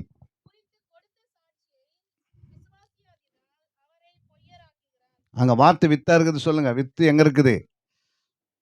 கண்டுபிடிச்சிட்டீங்களா? யார் கண்டுபிடிச்சது? அவங்க மட்டும் வாசிக்கலாம் எடுத்து. ஒருவேளை 3 கூட வரலாம் நீங்க. 1 யோவான் 3ல வந்து நீங்க என்ன பண்ணலாம்? பார்க்கலாம். எந்த வசனம் அது? 9ஆம் வசனம். பாருங்க, தேவனால் பிறந்த எவனும் பாவம் செய்யான். ஏனெனில் அவருடைய வித்து பாருங்க, அவருடைய வித்து அவனுக்குள் தரித்து இருக்கிறபடியினால், அவன் தேவனால் பிறந்தபடியினால் பாவம் செய்ய மாட்டான். இப்ப நீங்க வந்து இப்ப நம்ம ஏன் பாவம் செய்யறோம் அப்படின்னா, நமக்குள்ள அவருடைய வித்து என்ன பண்ணணும்ல? இன்னும் வரல. இங்க யாருன்னா வந்திருக்குதா வித்து? உங்களுக்கு முன்னாடி வந்து 2000 கோடி வச்சா கூட என்ன பண்ணக்கூடாது? திடீர்னு வந்து நீங்க ஒருத்தர் வந்து வீட்டாண்ட வந்து ஒரு ஒரு ஒரு 2,00,000 கையில குடுக்குறாங்க. உங்ககிட்ட குடுக்க சொன்னாரு கடவுள்ன்னு. நீங்க வாங்கிப்பீங்களா? வாங்க மாட்டீங்களா? கடவுள் குடுத்தாரு. இது மாரி உங்கள்ட்ட குடுக்க சொன்னாரு அப்படின்னு. நீங்க வாங்கிக்க மாட்டீங்களாம்மா? இது கொஞ்ச நேரம் வீட்ல வைங்க. உங்க ஏசப்பா தான் எனக்கு சொன்னாரு இங்க குடுக்க சொல்லி அப்படின்ட்டு. புரியுங்களா? நீங்க சொன்ன உடனே, நான் இதுவரைக்கும் 2,00,000 வேணும்னு ஜெபம் பண்ணதே இல்ல. ஆனா இந்த பணத்த எடுத்துன்னு போயிடணும்னு சொல்லியிருக்கணும். நீங்க அந்த 2,00,000 வாங்கி அப்படி வச்சீங்க. உடனே விஜிலன்ஸ் அந்த வீட்டுக்கு வராங்க. புரியுங்களா? வந்தா அதுல வந்து என்ன ஆகுது? அது பிறகு 25 வருஷம் ஜெயில்ல போயிட்டு, அப்புறம் கம்பி எண்ணின்னு இருக்கணும். அல்லேலூயா! ஏன்னா அது மாரி சர்ச்சுக்கும் எடுத்துன்னு வருவாங்க. சில நேரத்துல உன்னுடைய வீட்டுக்கும் வருவோம். எந்த எதிர்பார்க்காத நேரத்துல வரும். உன்னை கொண்டு போய் உள்ள தள்ளிட்ட பிறகு உன் குடும்பம் என்ன ஆயிடும்? மனைவி ஒரு பக்கம், பிள்ளைங்க ஒரு பக்கம் போயிடும். அவ்வளவுதான். அல்லேலூயா! ஏன் அப்படின்னா, ஒரு கணவர் வீட்ல இல்ல அப்படின்னா, பெண்களுடைய நிலைமை எப்படி இருக்கு? ரொம்ப மோசமாயிருது. எனக்கு எத்தனையோ பேர் ஃபோன் பண்ணுவாங்க. ஃபோன் பண்ணி, "ஐயா, நான் தவறிட்டேன். என்ன மன்னிச்சிடுங்க. நான் எங்க பாஸ்டர் கூட நான் சொல்ல முடியல என்ன குறித்து. நீங்க தயவா எனக்காக ஜெபம் பண்ணுங்க" அப்படின்னுவாங்க. எத்தனையோ லேடீஸுங்க. ஏம்மான்னா, நான் கொஞ்சம் என்ன பண்ணிட்டேன், உணர்ச்சி வசப்பட்டு விழுந்துட்டேன் அப்படின்னுவாங்க. காரணம் என்ன? ஒரு கணவர் இல்லன்னா என்ன நிலைமை? அதே ஒரு மனைவி இல்லன்னா, கணவர் சோதம் பட்டணத்துல என்ன ஆச்சு? லோத்து விழுந்துட்டாரு. அது மாரி எவ்வளோ பேர் கணவர் விழுந்துடுறாங்க. காரணம் என்னன்னா, அந்த குடும்பத்த தற்காக்கணும்னா, அந்த குடும்ப ஜெபம் இருக்கணும் குடும்பத்துல. புரியுங்களா? இது மாரி நீங்க வந்து தேவையில்லாததுக்கெல்லாம் வந்து வீட்டுக்கு வருதுன்னா, நீங்க என்ன பண்ணக்கூடாது? ஒரு ஸ்வீட் பாக்ஸ் எடுத்து கையில குடுக்குறாங்க உங்களுக்கு கிஃப்ட்ன்னு சொன்னா கூட என்ன பண்ணக்கூடாது? வாங்கக்கூடாது. ஐயோ! ஸ்வீட் தானே வாங்கி சாப்பிட்டுறலாம். நான் இத தான் எதிர்பார்த்தேன் இந்த ஒரு வாரம் அப்படின்னு சொல்லக்கூடாது. அல்லேலூயா! அதுல ஒரு விஷம் இருக்கும். அத சாப்பிட்டுருக்க அவங்க ஹாஸ்பிட்டல்ல போய் 10 நாள் என்ன பண்ணுவாங்க? படுத்து இறந்துருவாங்க. புரியுதுங்களா? தேவன் அனுமதிக்காத பொருள் எங்க வரக்கூடாது? வீட்டுக்குள்ள வரக்கூடாது. புரியுங்களா? அனுமதிக்காத பொருள் வீட்டுக்குள்ள வந்துச்சுன்னா, அந்த பொருள் நிமித்தம் அந்த வீடு சாபத்துக்கு போயிடும், வந்து உட்காந்துக்கும் சில நேரத்துல. சில நேரத்துல அந்த வீடு பிரிஞ்சிடும். புரியுங்களா? தேவையில்லாத பொருள்லாம், நீங்க சம்பாதிக்காத பொருள், நீங்க கஷ்டப்படாத பொருள் கூட எங்க வரக்கூடாது? உங்க வீட்டுக்கு உள்ள வரக்கூடாது. அதான் உத்தமின்னு சொல்றது. அதான் புத்தி உள்ள ஸ்திரின்னு சொல்றது. அதான் குணசாலியான ஸ்திரின்னு சொல்றது. எல்லாத்தையும் வாங்கி போட்டுக்கணும், உள்ள இருக்கட்டும் அப்படின்னு சொல்லி எல்லாத்தையும் கஷ்டப்பட்டுக்கின்னு, அழுதுன்னு, புலம்பிக்கின்னு, தேவையில்லாத ரட்சிக்கப்பட்டுட்ட பிறகு நமக்கு என்ன வாழ்க்கை இருக்குது? ஆண்டவரை நோக்கி பார்க்கணும். ஆண்டவர் என்னைக்கு நம்மளை அழைக்க வராரோ, அப்போ நம்ம பரிசுத்தமா போயிடணும் பரலோகத்துக்கு அப்படின்னு இருக்கணும் எல்லாம். என்னோட கூட ஒரு கூட்டத்தை நான் என்ன பண்ணணும்? ஆயத்தப்படுத்தணும். அப்போ அவருடைய வித்து உனக்குள்ள இருந்தா தான் உன் பாவம் செய்ய முடியாது. புரியுங்களா? இல்லைன்னா வித்து இல்லைன்னா என்ன பண்ணுவேன்? பாவத்தில் விழுந்துடுவேன். மறுபடியும் அந்த வசனத்தை வாசிங்க. பாருங்க, தேவனால் பிறந்தவன் எவனும் பாவம் செய்யான். ஏனெனில் அவருடைய வித்து அவனுக்குள் தரித்திருக்கிறது. அவன் தேவனால் பிறந்தபடியால் பாவம் செய்ய மாட்டான். அப்படின்னா அர்த்தம், இந்த வார்த்தையில் இருக்கிற ஜீவ தண்ணீர், ஜீவ ஆவி, ஜீவ ரத்தம் புறப்பட்டு வித்தா மாறுது. இல்லையா? அதான் கலாத்தியர் 5:19 நீங்க வாசித்தீங்கன்னா, கலாத்தியர் 5:19 என்ன சொல்லுகிறது? கலாத்தியர் 5:19 இருக்கா? இல்ல 4:19 வாசிங்க. கலாத்தியர் 4:19 எடுத்துட்டீங்களா? எத்தனை பேர் எடுத்துக்கிறீங்க? என் சிறு பிள்ளைகளே, கிறிஸ்து உங்களிடத்தில், அப்ப கிறிஸ்து உங்களிடத்தில் உருவாகணும். எங்க உருவாகுவாரு? இப்ப கிறிஸ்து ஒரு குழந்தை உங்களுக்குள்ள உருவாகணும். எங்க உருவாகணும்? தாயின் கருவுல உருவாகணும் அப்படின்னு ஆண்டவர் சொல்லிட்டாரு. அது உருவாகுது. புரியுங்களா? அதே போல கிறிஸ்து உங்களிடத்தில் உருவாகணும். எங்க உருவாகணும்? எங்கம்மா உருவாகணும்? இதயத்தில் உருவாகணும். வேற எங்க? அப்புறம் இந்த இதயம் மண்ணுக்கு போனும்போது இந்த இதயம் என்ன பண்ணுது? மண்ணுக்கு ஒருத்தர் செத்துட்டாங்கன்னா அந்த இதயம் அந்த இதயம் வந்து மண்ணுக்கு போய் சாப்பிடுமா சாப்பிடாதா? இல்லை இதயம் போயிடுதுமா? மரித்த பிறகு அந்த இதயம் வெளியே போயிடுதா? ஆத்மா கரெக்டாக சொன்னாங்க. கரங்களை தட்டுங்க அவங்களுக்காக. கிறிஸ்து எங்க உருவாகணும்னா ஆத்மாவில் உருவாகணும். ஆத்மாவில் தான் என்ன இருக்குது? ஆவிக்குரிய இதயம் இருக்கிறது. என்ன இருக்குது? அதுவும் ஒரு மனுஷன் தான். இதுவும் ஒரு மனுஷன் தான். இது சரீர மனுஷன், அது ஆத்மா மனுஷன். அந்த ஆத்மா இதயத்துல ஒரு பாவம் உள்ள வந்துச்சுன்னா, இந்த இதயத்துல தான் ஹார்ட் அட்டாக்கோ இல்ல இந்த இதயத்துல தான் பாவம் வளரும். இதை வந்து சேதப்படுத்தும் அது. ஏன்னா அதுக்குள்ள என்ன இருக்குது? அந்த ஆத்மாவுக்குள்ள ஒரு கஷ்டம், ஒரு பாவம் வந்துச்சுன்னா, இந்த சரீரத்துல என்ன பண்ணுது? சொல்லுங்கம்மா. இது பாவத்துல தள்ளிடும். ஏன்னா அந்த ஆத்மாவுக்குள்ள இருக்கிற இதயமும், ஆத்மாவில் இருக்கிற உன்னுடைய எல்லா அணுக்களும் அதுக்குள்ள இருக்கும். இயேசு மரித்து பாடி எங்க போய் வச்சுக்கிறாங்க? கல்லறையில் வச்சுட்டாங்க. அப்போ அந்த கல்லறையில் வச்ச சரீரம் அவர் உயிர்த்தெழுந்து வரும்போது அந்த சரீரம் எங்க இருக்குது இப்போ? அவர் உயிர்த்தெழுந்துட்டார்ல, அப்ப அந்த சரீரம் எங்க இருந்தது? இப்போ ஆத்மா சரீரம் வந்து இப்போ சீசர்கள் மத்தியில புசிக்கிறதுக்கு ஏதாவது என்கிட்ட ஒன்று எதனா கொடுங்கன்னு கேட்குறாரு. அவங்க என்ன கொடுக்குறாங்க? தேன் அடையை கொடுக்குறாங்க. பொரித்த மீனை தராங்க. கொடுத்தாங்களா இல்லையா? ஏசு சாப்பிட்டாரா இல்லையா? அப்போ அவருடைய சரீரம் எங்க இருக்குது? சிலுவையில் அறையப்பட்ட சரீரம். அந்த சரீரம் எங்க இருக்குது? இவர் இங்க பேசி கொண்டிருக்கிறாரு. லூக்கா 24:39 வசனம் நீங்க வாசித்தீங்கன்னா, வாசிங்க. யார் எடுத்து வாசிக்கிறது? லூக்கா 24 நான் தான் என் அறியும்படி என் கைகளையும் என் கால்களையும் பாருங்கள், என்னை தொட்டு பாருங்கள். ஃபர்ஸ்ட் அவர் வந்து அட்ரஸ் ப்ரூவ் பண்றாரு. புரியுங்களா? திடீர்னு ஒரு ரூம்ல வந்து இது வரைக்கும் அவங்க காணாத ஒரு காட்சியை பார்க்கறாங்க. யார் பார்க்கறது? இங்க பாருங்க. யார் பார்க்கறாங்க? டக்குனு ரூம்ல வந்து இது வரைக்கும் இயேசுனே ஒன்று, அதாவது இயேசு ஒருத்தர் உயிர்த்தேர்ந்து வருவார்னு அப்படின்னு ஒரு நம்பிக்கை. நம்ம பைபிள் படிச்சிட்டோம், இப்போ உயிர்த்தேர்ந்து வருவார்னு நமக்கு தெரிஞ்சு போச்சு. இந்த பைபிளே இல்லாத காலத்தில் டக்குன்னு வந்து யாரும் ரூமில் நின்னா நம்ம என்ன சொல்லுவோம்? பேய் வந்துச்சுன்னு தான் சொல்லுவாங்க. ஏன்னா எப்பவுமே அதை தான் நினச்சி நிற்போம். இப்போ நமக்கு நல்லா ஒன்று தெரியும், ஜெபம் பண்ணுறவங்க இடத்துல இயேசு வந்து நிற்பார், தூதன் வந்து நிற்பான்னு தெரியும். ஆனால் ஜெபிக்காத இடத்துல யார் வந்து நிற்பாங்க? பிசாசு வந்து டக்குன்னு வீட்டுக்குள்ள நிற்பான். அது மாதிரி இவங்க அங்கே இயேசு வந்து என்ன பண்ணுறாரு? டக்குன்னு அந்த ரூமில் நிற்கிறாரு. உடனே அவங்க என்ன பண்ணுறாங்க? இது வந்து ஆவேசம் பயப்படுறாங்க. உடனே இயேசு என்ன சொல்றாரு? என்னை தொட்டு பாருங்கள். புரியுங்களா? ஃபர்ஸ்ட் என்ன சொல்றாரு? நான் தான் என்று அறியும்படி என் கையை பாரு.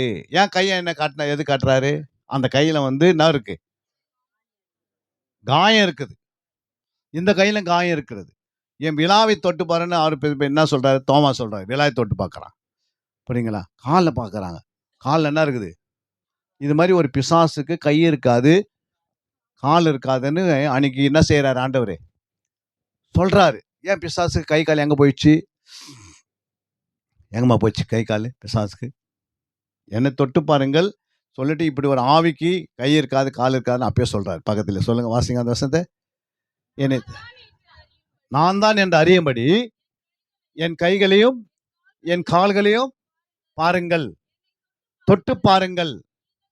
நீங்கள் காண்கிறபடி எனக்கு மாம்சமும் எலும்புகளும் உண்டா இருக்கிறது போல ஒரு ஆவிக்கு இருக்காது என்று சொல்லி கைகளையும் கால்களையும் காண்பித்து, ஆனாலும்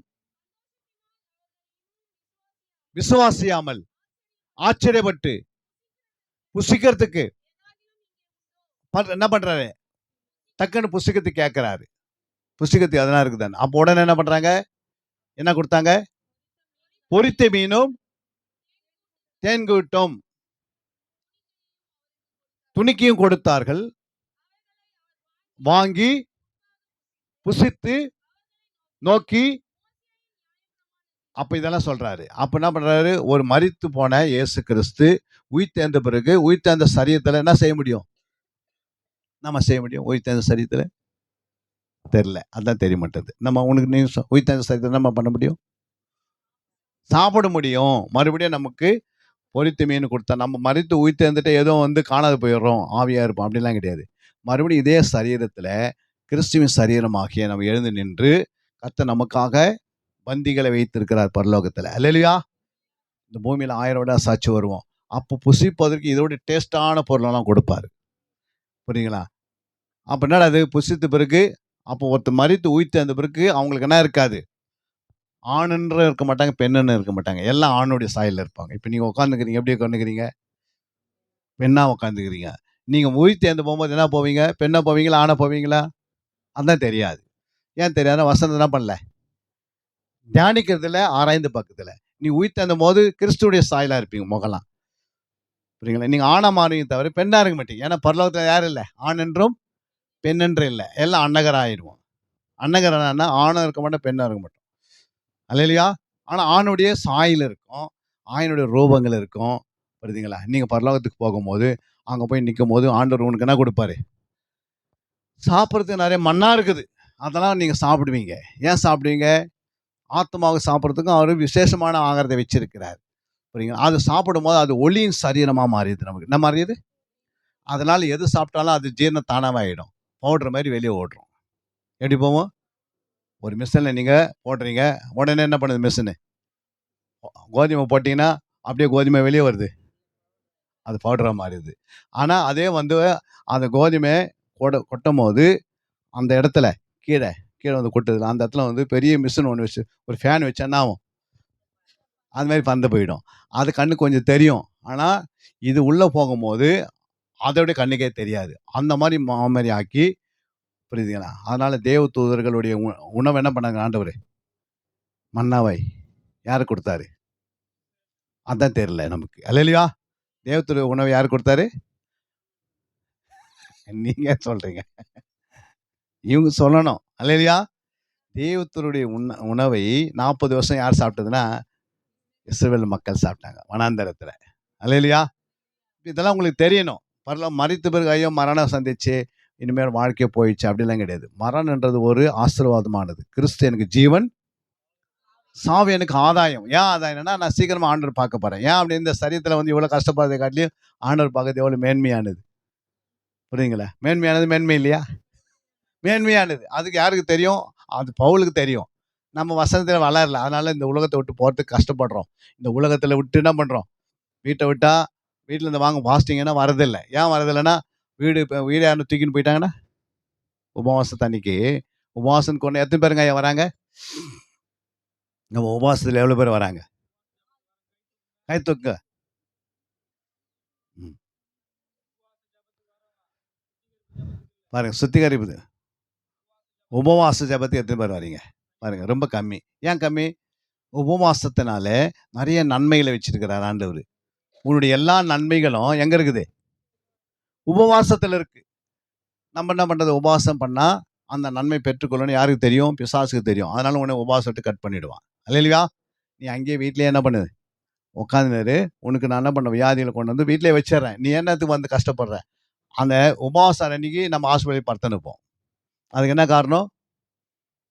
நம்ம இங்க கட்டடிச்சதுனால நம்மளை கொண்டு போய் 10 நாள் ஹாஸ்பிட்டலில் உட்கார வச்சு 10 பேர் இந்த உபவாசத்துக்கு நீ ஃபோன் பண்ணுவான். நேற்று உபவாசத்துக்கெல்லாம் ஜெபம் பண்ணுங்கன்னு. அவங்க என்ன பண்ணுவாங்க? யாருக்கும் கொஞ்ச நாள் ஒரு அம்மா என்ன பண்ணாங்க? அவங்க வீட்டுக்காரர் மறிக்க போறாரு. எனக்கு ஃபோன் அடிச்சாரு. என்ன அடிச்சிட்டாரு? ஃபோன் அடிச்சாங்க அந்த அம்மா. அந்த ஃபோன் அடிக்கும்போது வேற ஃபோனுக்கு அடிச்சிட்டாங்க. புரியுங்களா? அவர் மறிக்கிறதுக்கு 2, 3 நாளுக்கு முன்னாடி ஹாஸ்பிட்டலுக்கு கொண்டு போகும்போது. அப்புறம் தான் எனக்கு தெரிஞ்சது. நான் ஃபோன் எடுத்து 4 நாளுக்கு முன்னாடி ஐயா இறந்துட்டார் அப்படின்னு. இல்லைன்னா அவருக்கு ஜெபம் பண்ணுறதுக்கு சான்ஸ் கிடைச்சிருக்கும். ஒருத்தருக்கு அந்த ஆபத்து காலத்துல நோக்கி கூப்பிடும்போது கர்த்தர் ஆகடிம் பண்ணுவாராம். நீ உபவாசத்தை வெறுக்கிற, இரவு ஜெபத்தை வெறுக்கிற, தேவ சமூகத்தை வெறுக்கிறனா, கர்த்தர் உனக்கு ஒரு நன்மை வைத்திருக்கிறது உனக்கு தெரியாது. ஒரு இரவு ஜெபத்துல உன் பிள்ளைகளுடைய வாழ்க்கை பரிசுத்தமா மாறும். உன் கணவர் மனம் திரும்புறதுக்கு சான்ஸ் வச்சிருப்பாரு. அந்த உபவாசத்துல அண்ணாள் என்ன பண்ணாங்க? ஜெபம் பண்ணி கர்ப்பத்து கனி பெற்றுக்கினாங்க. அல்லேலூயா. எத்தனை பேர் உபவாசத்துல ஜெபம் பண்ணி எவ்வளவு நன்மை பெற்றிருக்கிறாங்க. தேவனை தேடி வந்தவங்க ஒரு நாள் வெறுமையா போனதே கிடையாது. நம்ம என்ன நினைக்கிறோம்? உபவாசத்துக்கு போனா மொட்டை அடிச்சிடுறாங்க நம்மள அப்படின்னு நம்ம நினைக்கிறோம். அல்லேலூயா. அதனால தான் யாரும் வரதில்ல. மொட்டை அடிக்கிறதுக்கு இடத்துல போனா தான் உன்னை மொட்டை அடிப்பாங்க. அல்லேலூயா. ஆனா ஜெபத்துக்கு வந்துட்டு பாரு. உன் வாழ்க்கை ஜெப நேரத்தை ஏன் கொடுக்க மாட்டேன்ற? நீயே உற்சாகமா வரணும். நீயே என்ன செய்யணும்? இரவு ஜெபத்துக்கு உற்சாகமா வரணும். உன் முழங்கால் நீ படியிட்டு கர்த்தரை உனக்கு என்ன செய்யணும்? கண்ணீரோடு நீ ஜெபிக்கணும். கண்ணீர் வில்லனாலும் ஜெபிங்க. முழங்கால் படிட்டு ஜெபம் பண்ணாவே கர்த்தர் என்ன செய்வாரு? உன் காரியங்களை வாய்க்க செய்வாரு. உன் தேவைகள் எல்லாம் எங்க இருக்குது? போன்ல இருக்குது நிறைய பேருக்கு. அல்லேலூயா. நிறைய பேருக்கு நன்மை எங்க வச்சிருக்கிறாங்க? போன்ல வச்சுட்டு போனே தேர்னுக்கிறாங்க இரவும் பகலும். அதுல என்ன இருக்குது? என்னமா இருக்குது போனுக்குள்ள? தெலீலாள் இருக்கிறாங்க. தெலீலாள். அல்லேலூயா. ஒரு பக்கம் தெலீலா இருக்கிறோம், ஒரு பக்கம் யூதாஸ் இருக்கிறார். அது உள்ள ஏதாவது ஒன்று கவிடும், ஒரு கவு. அவ்வளோதான். அதுக்கு பிறகு உன் கண்ணு இச்சை கிச்சை எல்லாம் அதில் போய் சிக்கி அப்புறம் நார் தேரா மாற்றி அவன் என்ன பண்ணுறான்? லாஸ்ட்டில் ஒன்றுமே இல்லாதக்கு விட்டுருவான். ஆனால் தேவ சமூகத்தில் உபவாசத்தில் வந்து பாரு, உன்னுடைய இரவு ஜெபத்தில் வந்து பாரு, உன் கட்டு தானாக உடையும். உனக்கு விரோதமாக உருவாக்கப்படும் எந்த ஆயுதமும் வாய்க்காது போயிடும். புரியுங்களா? உனக்கு விரோதமாய் அவன் எவ்வளோ வலை போட்டாலும் அந்த வலையில் போய் நீ சிக்கவே முடியாது. கடைசியில் அவனே அந்த வலையில் சிக்கி அவனே நாசமாகி கொண்டிருப்பான். அல்லேலூயா. உனக்கு விரோதமாக அவங்க செயல்படுவாங்க. ஆனால் அதை கர்த்தர் என்ன பண்ணுவார்? அதுலேருந்து கர்த்தர் உன்னை விடுவித்துடுவார். ஏன்னா உபவாசம் என்பது சாத்தானு தந்திரமாக போடுற வலையிலேருந்து நம்ம சிக்காதபடி காத்துக்கொள்ள தான் உபவாசம். பிசாசு போடுற வலையில் சிக்காதபடி இருப்பது தான் இரவு ஜெபங்கள். புரியுங்களா? தேவ சமூகத்தில் காத்திருந்த சத்தியத்தை அறியணும். அப்படி வித்து உனக்குள்ளே இருந்துச்சுன்னா ஆட்டோமேட்டிக்காக நீ பாவத்துக்கு இடம் கிடைக்கவே கிடைக்காது. இன்னைக்கு ஏன் பாவம் செய்கிறாங்க கிறிஸ்துவங்கன்னா, அவங்களுக்குள்ள கிறிஸ்துவின் வித்து இல்லை. அதான் கிறிஸ்து உனக்குள்ள உருவாகணும். ஃபர்ஸ்ட் வித்து உன்னுடைய கருவில் போய் என்ன பண்ணணும்? கர்ப்ப பையில விழணும். உன் ஆத்மாவில் விழணும். அதான் எப்படி ஒரு குழந்தை உருவாகத்துக்கு ஒரு தாயினுடைய கருவில் தாய்க்கு கர்ப்ப பையன் முக்கியமோ, கிறிஸ்து நமக்குள்ள உருவாகும் அளவும் நான் கர்ப்ப வேதனைப்படுகிறேன். கிறிஸ்து உருவாகத்துக்கு ஒரு கர்ப்ப வேதனை இருக்குது ஒவ்வொருக்கும். அந்த கர்ப்ப வேதனை எப்படி இருக்குமா? கர்ப்ப வேதனை எப்படிமா இருக்கும்? ரொம்ப வேதனை தான் இருக்கும். அதான் நான் தான் சொன்னேன். வேதனை தான் சொன்னேன். எப்படி இருக்குன்னு கேட்டேன். 10 மாசம் இல்ல. 9 மாதம் 29 நாட்கள். அந்த குழந்தைய சுமந்து கொண்டிருக்கும்போது, அந்த வயித்துல அந்த குழந்தை இருக்கும்போது, அவங்களால உட்கார முடியாது. சரியா படுக்க முடியாது. சரியா சாப்பிட முடியாது. சில நேரத்துக்கு இத சாப்பிடணும்னு ஆசைப்படுவாங்க. அதெல்லாம் என்ன பண்ண மாட்டாங்க. சாப்பிட முடியாது. அப்புறம் நடந்து ஓடணும்னு நெனச்சா ஓட முடியாது. எகிறி ஜம்ப் பண்ணி என்ன பண்ணணும்? ஜம்ப் பண்ணி உட்காரணும்னா டூ வீலர்லேருந்து ஜம்ப் பண்ணுங்கன்னா என்ன பண்ண முடியாது? உட்கார முடியாது. அததான் கர்ப்ப வேதனைன்னு சொல்றாரு ஆண்டவரு. அதான் இங்க எழுதுற கிறிஸ்து உங்களுக்குள் உருவாகும் அளவும் கர்ப்ப வேதனை படுகிறேன் அப்படின்னா யார் கர்ப்ப வேதனை படுறது? அப்போஸ்தலனாகிய பவுல் அந்த கலாத்திய சபைக்கு என்ன பண்றாரு? பாருங்க, கிறிஸ்து உருவாக கூடாதபடிக்கு சாத்தான் உன்னை தடை பண்ணி கொண்டிருக்கிறான். யார் உன்னை பிசாசு உன்னை விழுங்குற போரி வந்து என்ன பண்றான்? யாரை விழுங்கலாம் மட்டும் கட்சிக்கிற சிங்கத்தை போல் வகை தேடி சுற்றி திரிகிறான் அப்படின்னு அந்த சபைக்கு சொல்றாரு. இப்ப நான் வந்து சொல்றேன். ஆனா நீங்க என்ன பண்றீங்க? இங்கேருந்து கேட்டு வசனத்தை கேட்டு போயிட்டு வீட்டுக்கு போன பிறகு அங்க என்ன பண்றோம்? சாப்பிட்டு தூங்கின்னு கிடக்குறோம். அல்லேலூயா. சொன்ன வசனங்களை நீங்க என்ன பண்ணணும்? நினைவு கூறணும். அதை குறித்து சிந்திக்கணும். அதை குறித்து தியானிக்கணும். ஏன் அப்படின்னா நித்திய ஜீவனை பெறணும். நீங்க எதுவும் செய்யலைன்னு வச்சிங்களா, இந்த வசனத்தை கேட்டுக்கிட்டு எதுவும் செய்யலைன்னா வரிகள்லாம் போகவே முடியாது. நீங்க என்னதான் பண்ணா கூட முடிவுக்கு வந்து கைவிடப்பட்டுருவீங்க. கைவிடப்பட்டுட்டு அப்புறம் ரொம்ப கஷ்டப்படுவீங்க.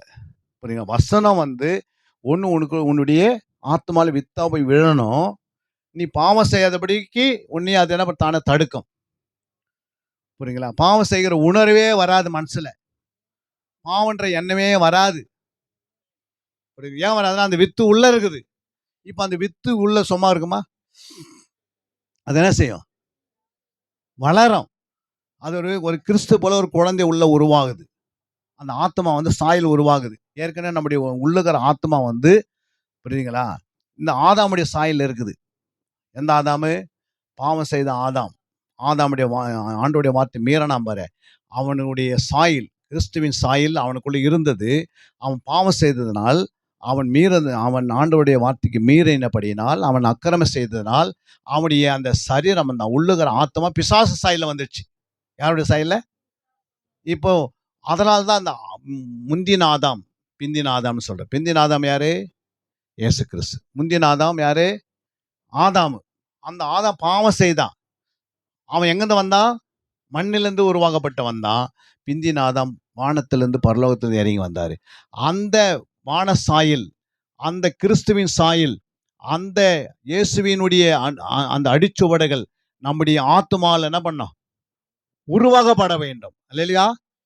அப்ப வித்து தான் வார்த்தை தான் வித்தா இருக்கிறது.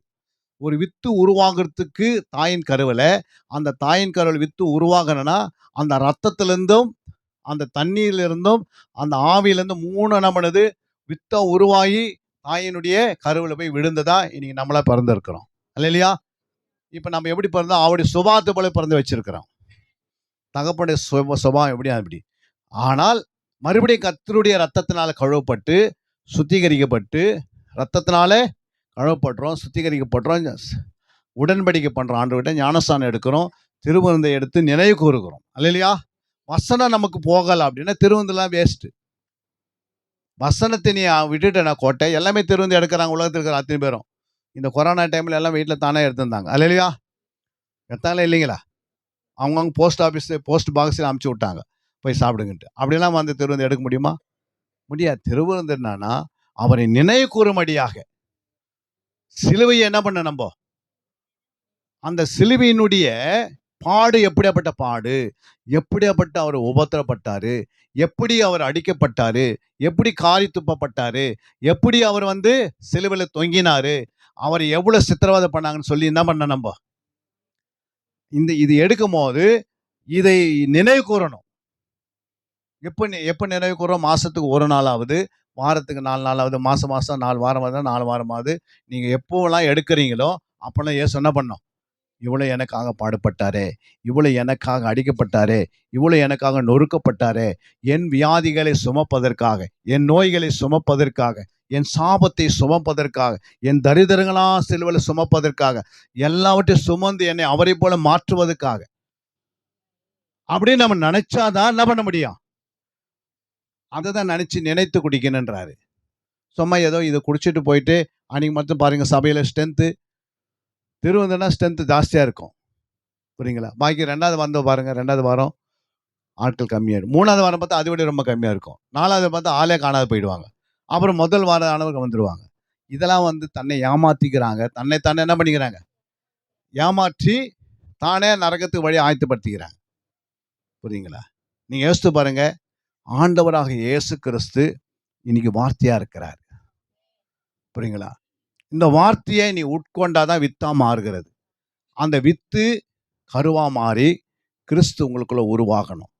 அதுக்கு நீ இடம் கொடுத்தா தான் உங்கள் ஆத்மாவில் இடம் கொடுக்கணும். சும்மா டக்குன்னு வந்து உள்ளே பூந்துடுறாரு இயேசு. எப்படிம்மா உருவாகிறாரு? ஒரு ஒரு ஒரு குழந்தை உள்ள உருவாகணும்னா அந்த தாய் இடம் கொடுத்தா தான் அதை உருவாக முடியும். அந்த தாய் வந்து நான் உருவாகாதபடி நான் யாருமே இந்த உலகத்தில் என்ன பண்ண மாட்டேன், எந்த ஆணும் என்னை தொடாதபடி காத்துக்கணும் நான் அப்படின்னு அவங்க ஒரு கற்புள்ள கன்னிகையாக வாழறான்னு நினச்சிக்கோ. எப்படி இருக்கும்? அவங்களுக்குள்ள எந்த சந்ததியும் உருவாகாது. புரியுங்களா? அதே போல் இந்த பூமியில் எனக்குள்ள இயேசு உருவாகிட்டாரு அப்படின்னு வச்சுக்கோ. அது வித்து நமக்குள்ள வந்துச்சுன்னா, வார்த்தை வித்து இந்த உலகத்துடைய பாவம் நம்மளை டச் பண்ணவே பண்ணாது. அல்லேலூயா. பாவம் நம்மளை மேற்கொள்ளக்கூடாது அப்படின்னா வித்து உருவாகணும். வித்து உருவாயிடுச்சுன்னா நம்ம சிந்தனை கிறிஸ்துவா இருக்கும், நம்ம நடையும் கிறிஸ்துவா இருக்கும், நம்முடைய உடையும் கிறிஸ்துவா இருக்கும், நம்முடைய பேச்சும் கிறிஸ்துவா இருக்கும், நம்முடைய பார்வையும் கிறிஸ்துவா இருக்கும். ஏன்னா கிறிஸ்துவின் வித்து எங்க இருக்கு? அதான் சொன்னார், உன் வித்துக்கும் அவள் வித்துக்கும் பகையை உண்டாக்குவேன். அதை இயேசு கிறிஸ்துடைய வித்து. புரியுங்களா? ஸ்திரீயின் வித்து தான் இயேசு கிறிஸ்து. அந்த வித்து உருவாகி இந்த பிசாசுடைய தலையை நசுக்கினதுனால தான், அந்த தலையை நசுக்கினதுனால என்ன உண்டாயிடுச்சு? பிசாசுக்கு தலை போயிடுச்சு, அப்புறம் கை போயிடுச்சு, அப்புறம் கால் போயிடுச்சு.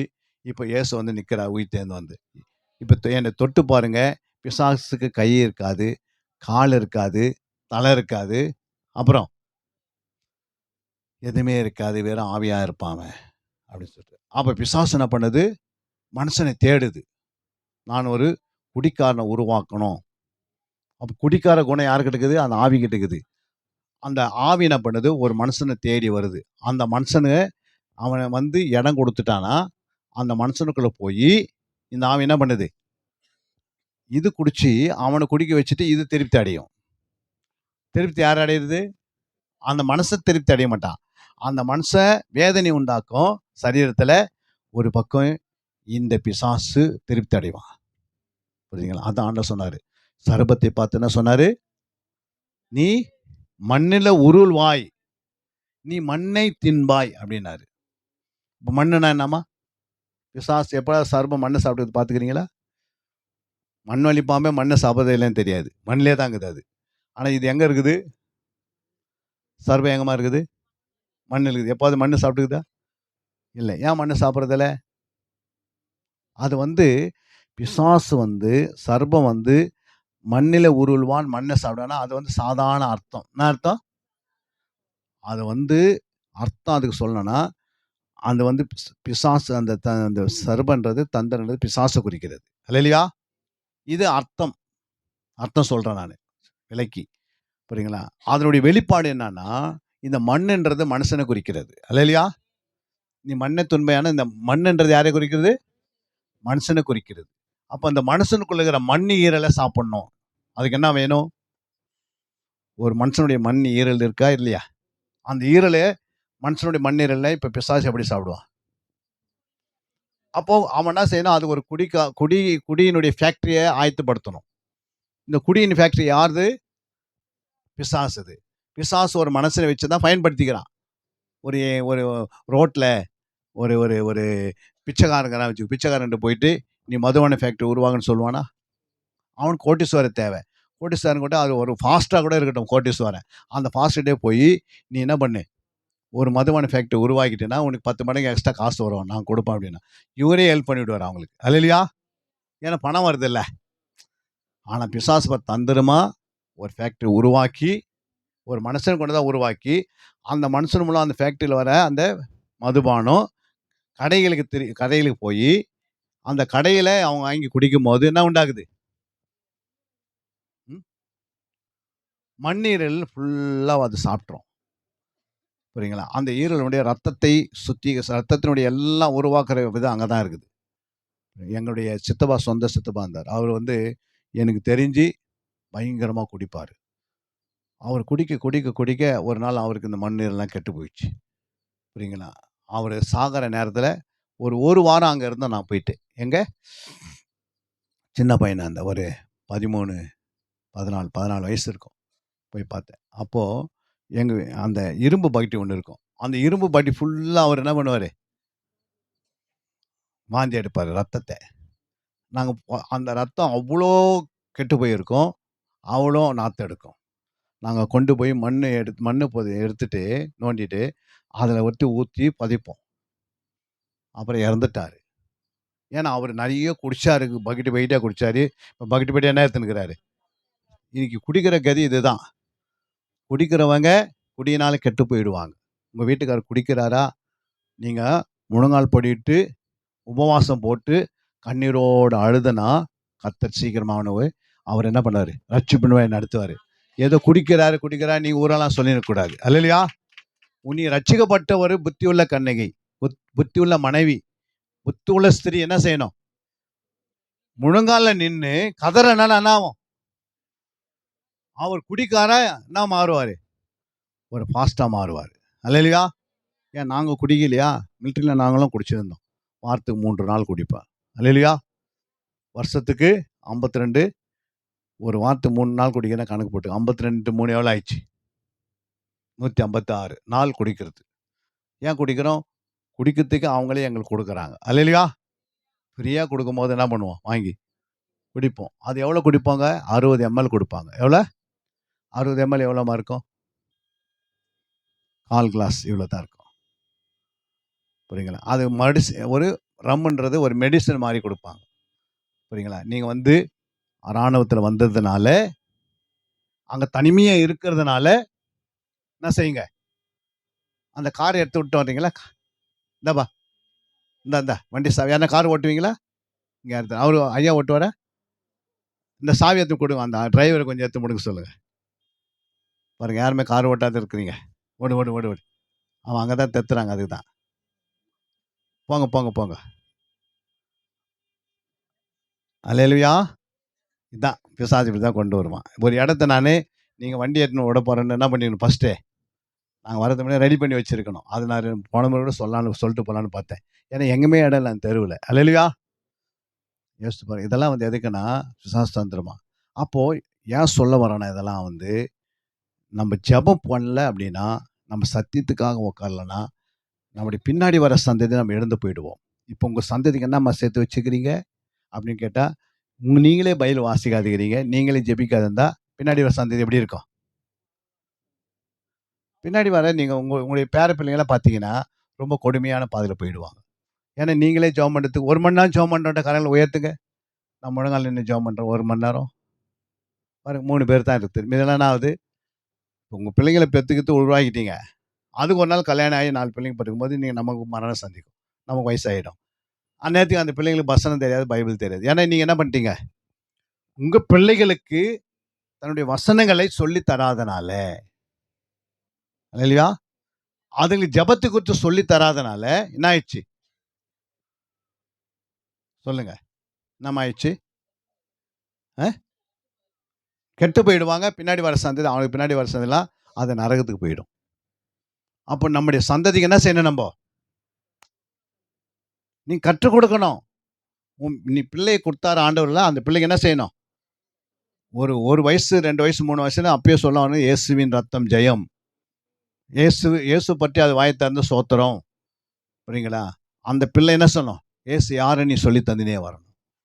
புரியுங்களா? அப்புறம் ஜெபம்னா என்னன்னு கத்தணும். நீ முட்டி போட்டு ஜெபம் பண்ணா, நீ முழங்கால் படியிட்டு ஜெபம் பண்ணா, அதுவும் என்ன பண்ணும் முழங்கால் படியிட்டு? ஜெபம் பண்ணணும். பண்ணுமா? பண்ணாதா? பண்ணும். கொஞ்சம் கொஞ்சமா, கொஞ்சம் கொஞ்சமா என்ன பண்ணும்? வளரும் அது வாழ்க்கையில வளரும். புரியுதுங்களா? அப்புறம் நீங்க அதுக்கு ஒரு பெரிய பொக்கிஷம் சேர்த்து வச்சுட்டு போறீங்க. நாளைக்கு உங்க பிள்ளை எந்த நாட்டுக்கு போனாலும், எந்த ஊருக்கு போனாலும் எப்படி இருப்பாங்க? அ ஆசீர்வாதமா இருப்பாங்க. எப்படி இருப்பாங்க? ஆசீர்வாதமா இருப்பாங்க. ஒரு நாள் அந்த பிள்ளை கெட்டே போகாது. ஏன்னா, அது எந்த நாட்டுக்கு போனாலும், எந்த ஐடி கம்பெனில போனாலும், எந்த தனிமையா அது போய் நின்னாலும், உங்கள் பிள்ளை எப்போ வரணும்னு காத்துக்க வேண்டிய அவசியம் இல்லை. அது பரிசுத்தமாக நீ உருவாக்கி இருக்கிற. நீங்கள் அதை சரியாக உருவாக்காதனால, அதுக்கு சரியான நீ ஜெபம் கற்றுக் கொடுக்காதனால, சத்தியத்தை கற்றுக் கொடுக்காதனால, அது ஊரெல்லாம் சுற்றுது. அப்புறம் நீ சொல்லாத பொண்ணு அது தேடுது, நீ சொல்லாத பையனை அது தேடுது. கடைசியில் அது வந்து ஒரு குடும்பத்தை, ராட்சச குடும்பத்தை கொண்டு வந்து உங்கள் வீட்டில் வச்சுட்டு பிறகு அப்புறம் உன் ஜெபம் போயிடுது ஒன்று விட்டு. அல்லேலூயா. அப்புறம் உனக்கு நிம்மதி இல்லாத ஆக்கி விட்டுருது. ஏன்னா நீ அதுமாரி என்ன பண்ணல, நீ ரட்சிக்கப்பட்டாய், ஆனால் உன் பிள்ளையை வளர்க்க உனக்கு தெரியலையே, உன் பிள்ளைக்கு சத்தியத்தை சொல்ல தெரியலையே, உன் பிள்ளைகளுக்கு ஜெபத்தை குறித்து கற்றுக் கொடுக்கலையே, இன்னைக்கு நீ வேதனைப்படுகிறாய். அதுக்கு என்ன காரணம்? அந்த தாய் தான் காரணம், அந்த தகப்பன் தான் காரணம். புரியுங்களா? புத்தி உள்ள ஸ்திரீ தன் வீட்டை கட்டுகிறாள். அப்போ அது ஜெபன்றது சொல்லி தரதுக்குன்னா, ஏசப்பான்னு ஒருத்தர் இருக்கிறான் அதுக்கு தெரியணும். உன் கஷ்டத்துக்கு ஏசப்பா உதவி செய்யணும் அதுக்கு தெரியணும். 4 பேருக்கு நல்லா இருக்கிறதுக்கு அந்த பிள்ளை ஜெபத்துக்கு தெரியணும். அல்லேலூயா. இந்த 3 காரியம் அந்த பிள்ளைக்கு கற்றுக் கொடுக்கறதுக்கு எந்த தாயால் என்ன பண்ண முடியல இன்னைக்கு? நிறைய கிறிஸ்துவுடைய தாய் வந்து தன் பிள்ளைய தானா எடுத்துட்டு போய் என்ன பண்றாங்க? நரகத்தில் தள்ளிட்டு இவங்களும் அந்த பின்னாடி போறாங்க. புரியுதுங்களா? ஏன் அப்படின்னா அவங்களுக்கு குழந்தையிலேருந்து எதையுமே சொல்லி தர மாட்டேன்றாங்க. அப்போ வசனம் தான் ஒரு மனுஷனை பரிசுத்தமாக்கும். புரியுங்களா? அதான் 8:8 நம்ம வாசித்தோம். அதுதான் யோவான்ல வாசித்தோம். ஒருவருடைய வித்து ஒருத்தருக்குள்ள இருந்தால், கிறிஸ்துவுடைய வித்து உனக்குள்ள இருந்துச்சுன்னா, நீ ஒரு நாள் பாவத்துக்கு இடம் கொடுக்கவே மாட்டாய். அல்லேலூயா. பாவத்துக்கு உன்னுடைய கண்ணு போகாது, பாவத்துக்கு உன் கை போகாது, பாவத்துக்கு உன் கால் போகாது, பாவத்துக்கும் இருதயத்திலே பாவத்துக்கு இடம் கிடைக்காது. அல்லேலூயா. உன்னுடைய வாழ்க்கையில சிறந்தவைகளை நீ அனுபவித்து, சிறந்தவைகளை புசித்து, சிறந்தவைகளுக்காக நீ வாழ்ந்து, ஆண்டவராக இயேசு கிறிஸ்துவுக்காக நீ மரிக்கும் போது, அப்போ அந்த ஊரில் இருக்கிறவங்க சொல்லுவாங்க, இப்படி ஒரு சகோதரி இருந்தாங்க அந்த ஊரில். எப்போ பார்த்தாலும் அவங்க மற்றவங்களுக்காக ஜெபம் பண்ணுவாங்க. எப்போ பார்த்தாலும் அந்த அம்மா என்ன செய்வாங்க, அந்த சகோதரி கண்ணீர் விட்டு ஜெபம் பண்ணுவாங்க.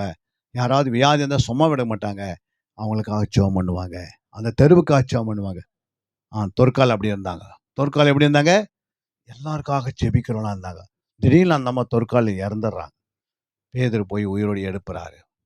அவர் பேதுரு அங்கே போன பிறகு சாட்சி கொடுக்குறாங்க. ஊரே சாட்சி கொடுக்குது. நம்மளை குறித்து சாட்சி நிற்க வச்சு, நம்மளை குறித்து ஊரில், நம்ம சொந்தத்தில், மாமா மச்சான், நம்முடைய வீட்டில் இருக்கிறவங்க, நம்முடைய மாமியார் நம்மளை நிற்க வச்சு சாட்சி கொடுக்க சொன்னால் எப்படி கொடுப்பாங்க? எப்படிமா கொடுப்பாங்க? இதுவா கேட்பாங்களா? கேட்க மாட்டாங்களா? இவனா ஏன்னா அப்படியே நம்ம அது மாதிரி வாழ்ந்துன்னுக்கிறோம்.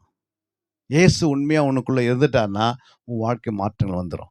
இயேசு உனக்குள்ளா இந்த வருஷம் இல்லை, 10 ஜென்மம் எடுத்தாலும் என்ன பண்ண முடியாது, மாறவே முடியாது. ஏன்னா இயேசு உனக்குள்ள வருவதற்கு நீ தான் இடம் கொடுக்கணும்.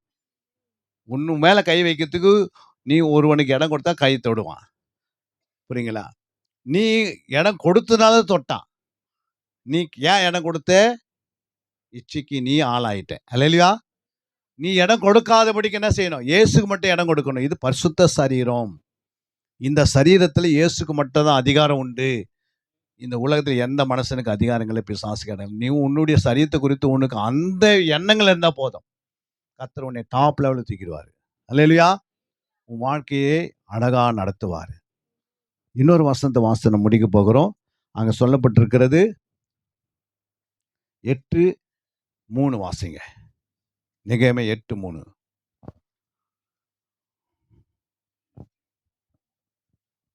8:3.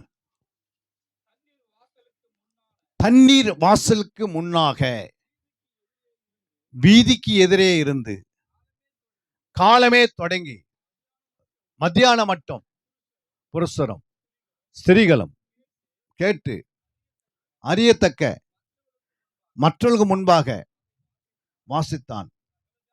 சகல ஜனங்களும் நியாயப்பிரமாண புஸ்தகத்தை கவனமாக செவி கொடுத்தார்கள். வேதபாரகனாகிய எஸ்ரா அதற்கென்று நின்றான். அவன் அண்டையிலே வலது பக்கமாக 6 பேரும், இடது பக்கத்தில் 7 பேரும், அங்க பேர்லாம் சொல்லிட்டேன், 6 பேர் 7 பேர் நின்றார்கள். அல்லேலூயா. பாருங்க, ஒரு வசனத்தை வாசிக்கும் போது பக்கத்துல மூப்பொருகளை நிக்க வைக்கிறாங்க, ஒரு பக்கம் ஊழியரை நிக்க வைக்கிறாங்க. அல்லேலூயா. இவ்வளவு பேர் சபையில உருவாயிட்டாங்க. நம்ம பக்கத்துல எத்தனை பேர் நிக்கிறாங்க? உங்க பக்கத்துல எத்தனை பேர் நிக்கிறாங்க? அல்லேலூயா. அப்போ வசனத்தை எப்படி வாசிக்கிறாங்க? காலை தொடங்கி எது எது வரைக்கும் வாசித்தாங்க? மத்தியானம் வரைக்கும் வாசித்துருக்கிறாங்க வசனத்தை. நமக்கு பைபிளை வாசிக்க சொன்னா என்ன பண்ண முடியல? மதியானம் வரைக்கும், காலைல 8 மணிலேருந்து மதியானம் 1 மணி வரைக்கும் வசனம் மட்டும் வாசிக்கணும். அப்புறம் தான் அதுக்கு தான் பிரசங்கம். முடியுமா?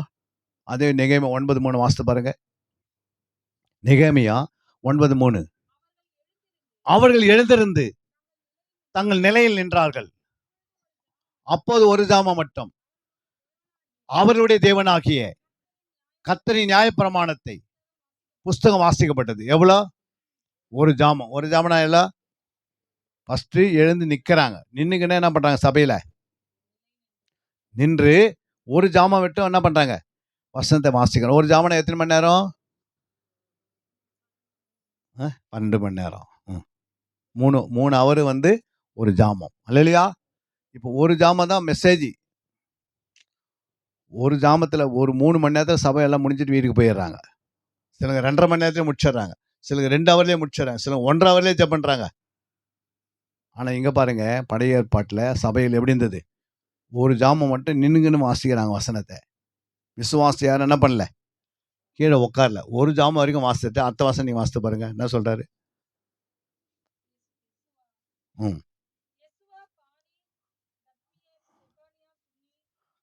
இல்ல 9:4 அது. பின்பு ஒரு ஜாமம் மட்டும் பாருங்க. பின்பு ஒரு ஜாமம் மட்டும் என்ன பண்றாங்க? பாவரிக்கை பண்றாங்க. எல்லாம் நின்று ஒரு 3 மணி நேரம் சத்திகரிக்கிறாங்க. ஏசப்பா, என் பிள்ளைங்களுடைய பாவத்தை மன்னிங்க, என்னுடைய கணவருடைய பாவத்தை மன்னிங்க, என்னுடைய ஊராருடைய பாவத்தை மன்னிங்க, என் பட்டணத்துடைய பாவத்தை மன்னிங்க. என்ன பண்றாங்க? ஒரு ஜாமம் வரைக்கும் பாவரிக்க, ஒரு ஜாமம் வந்துட்டு வசனம். இந்த 6 மணி நேரம் முடிஞ்சிட்ட பிறகு என்ன நடக்குது?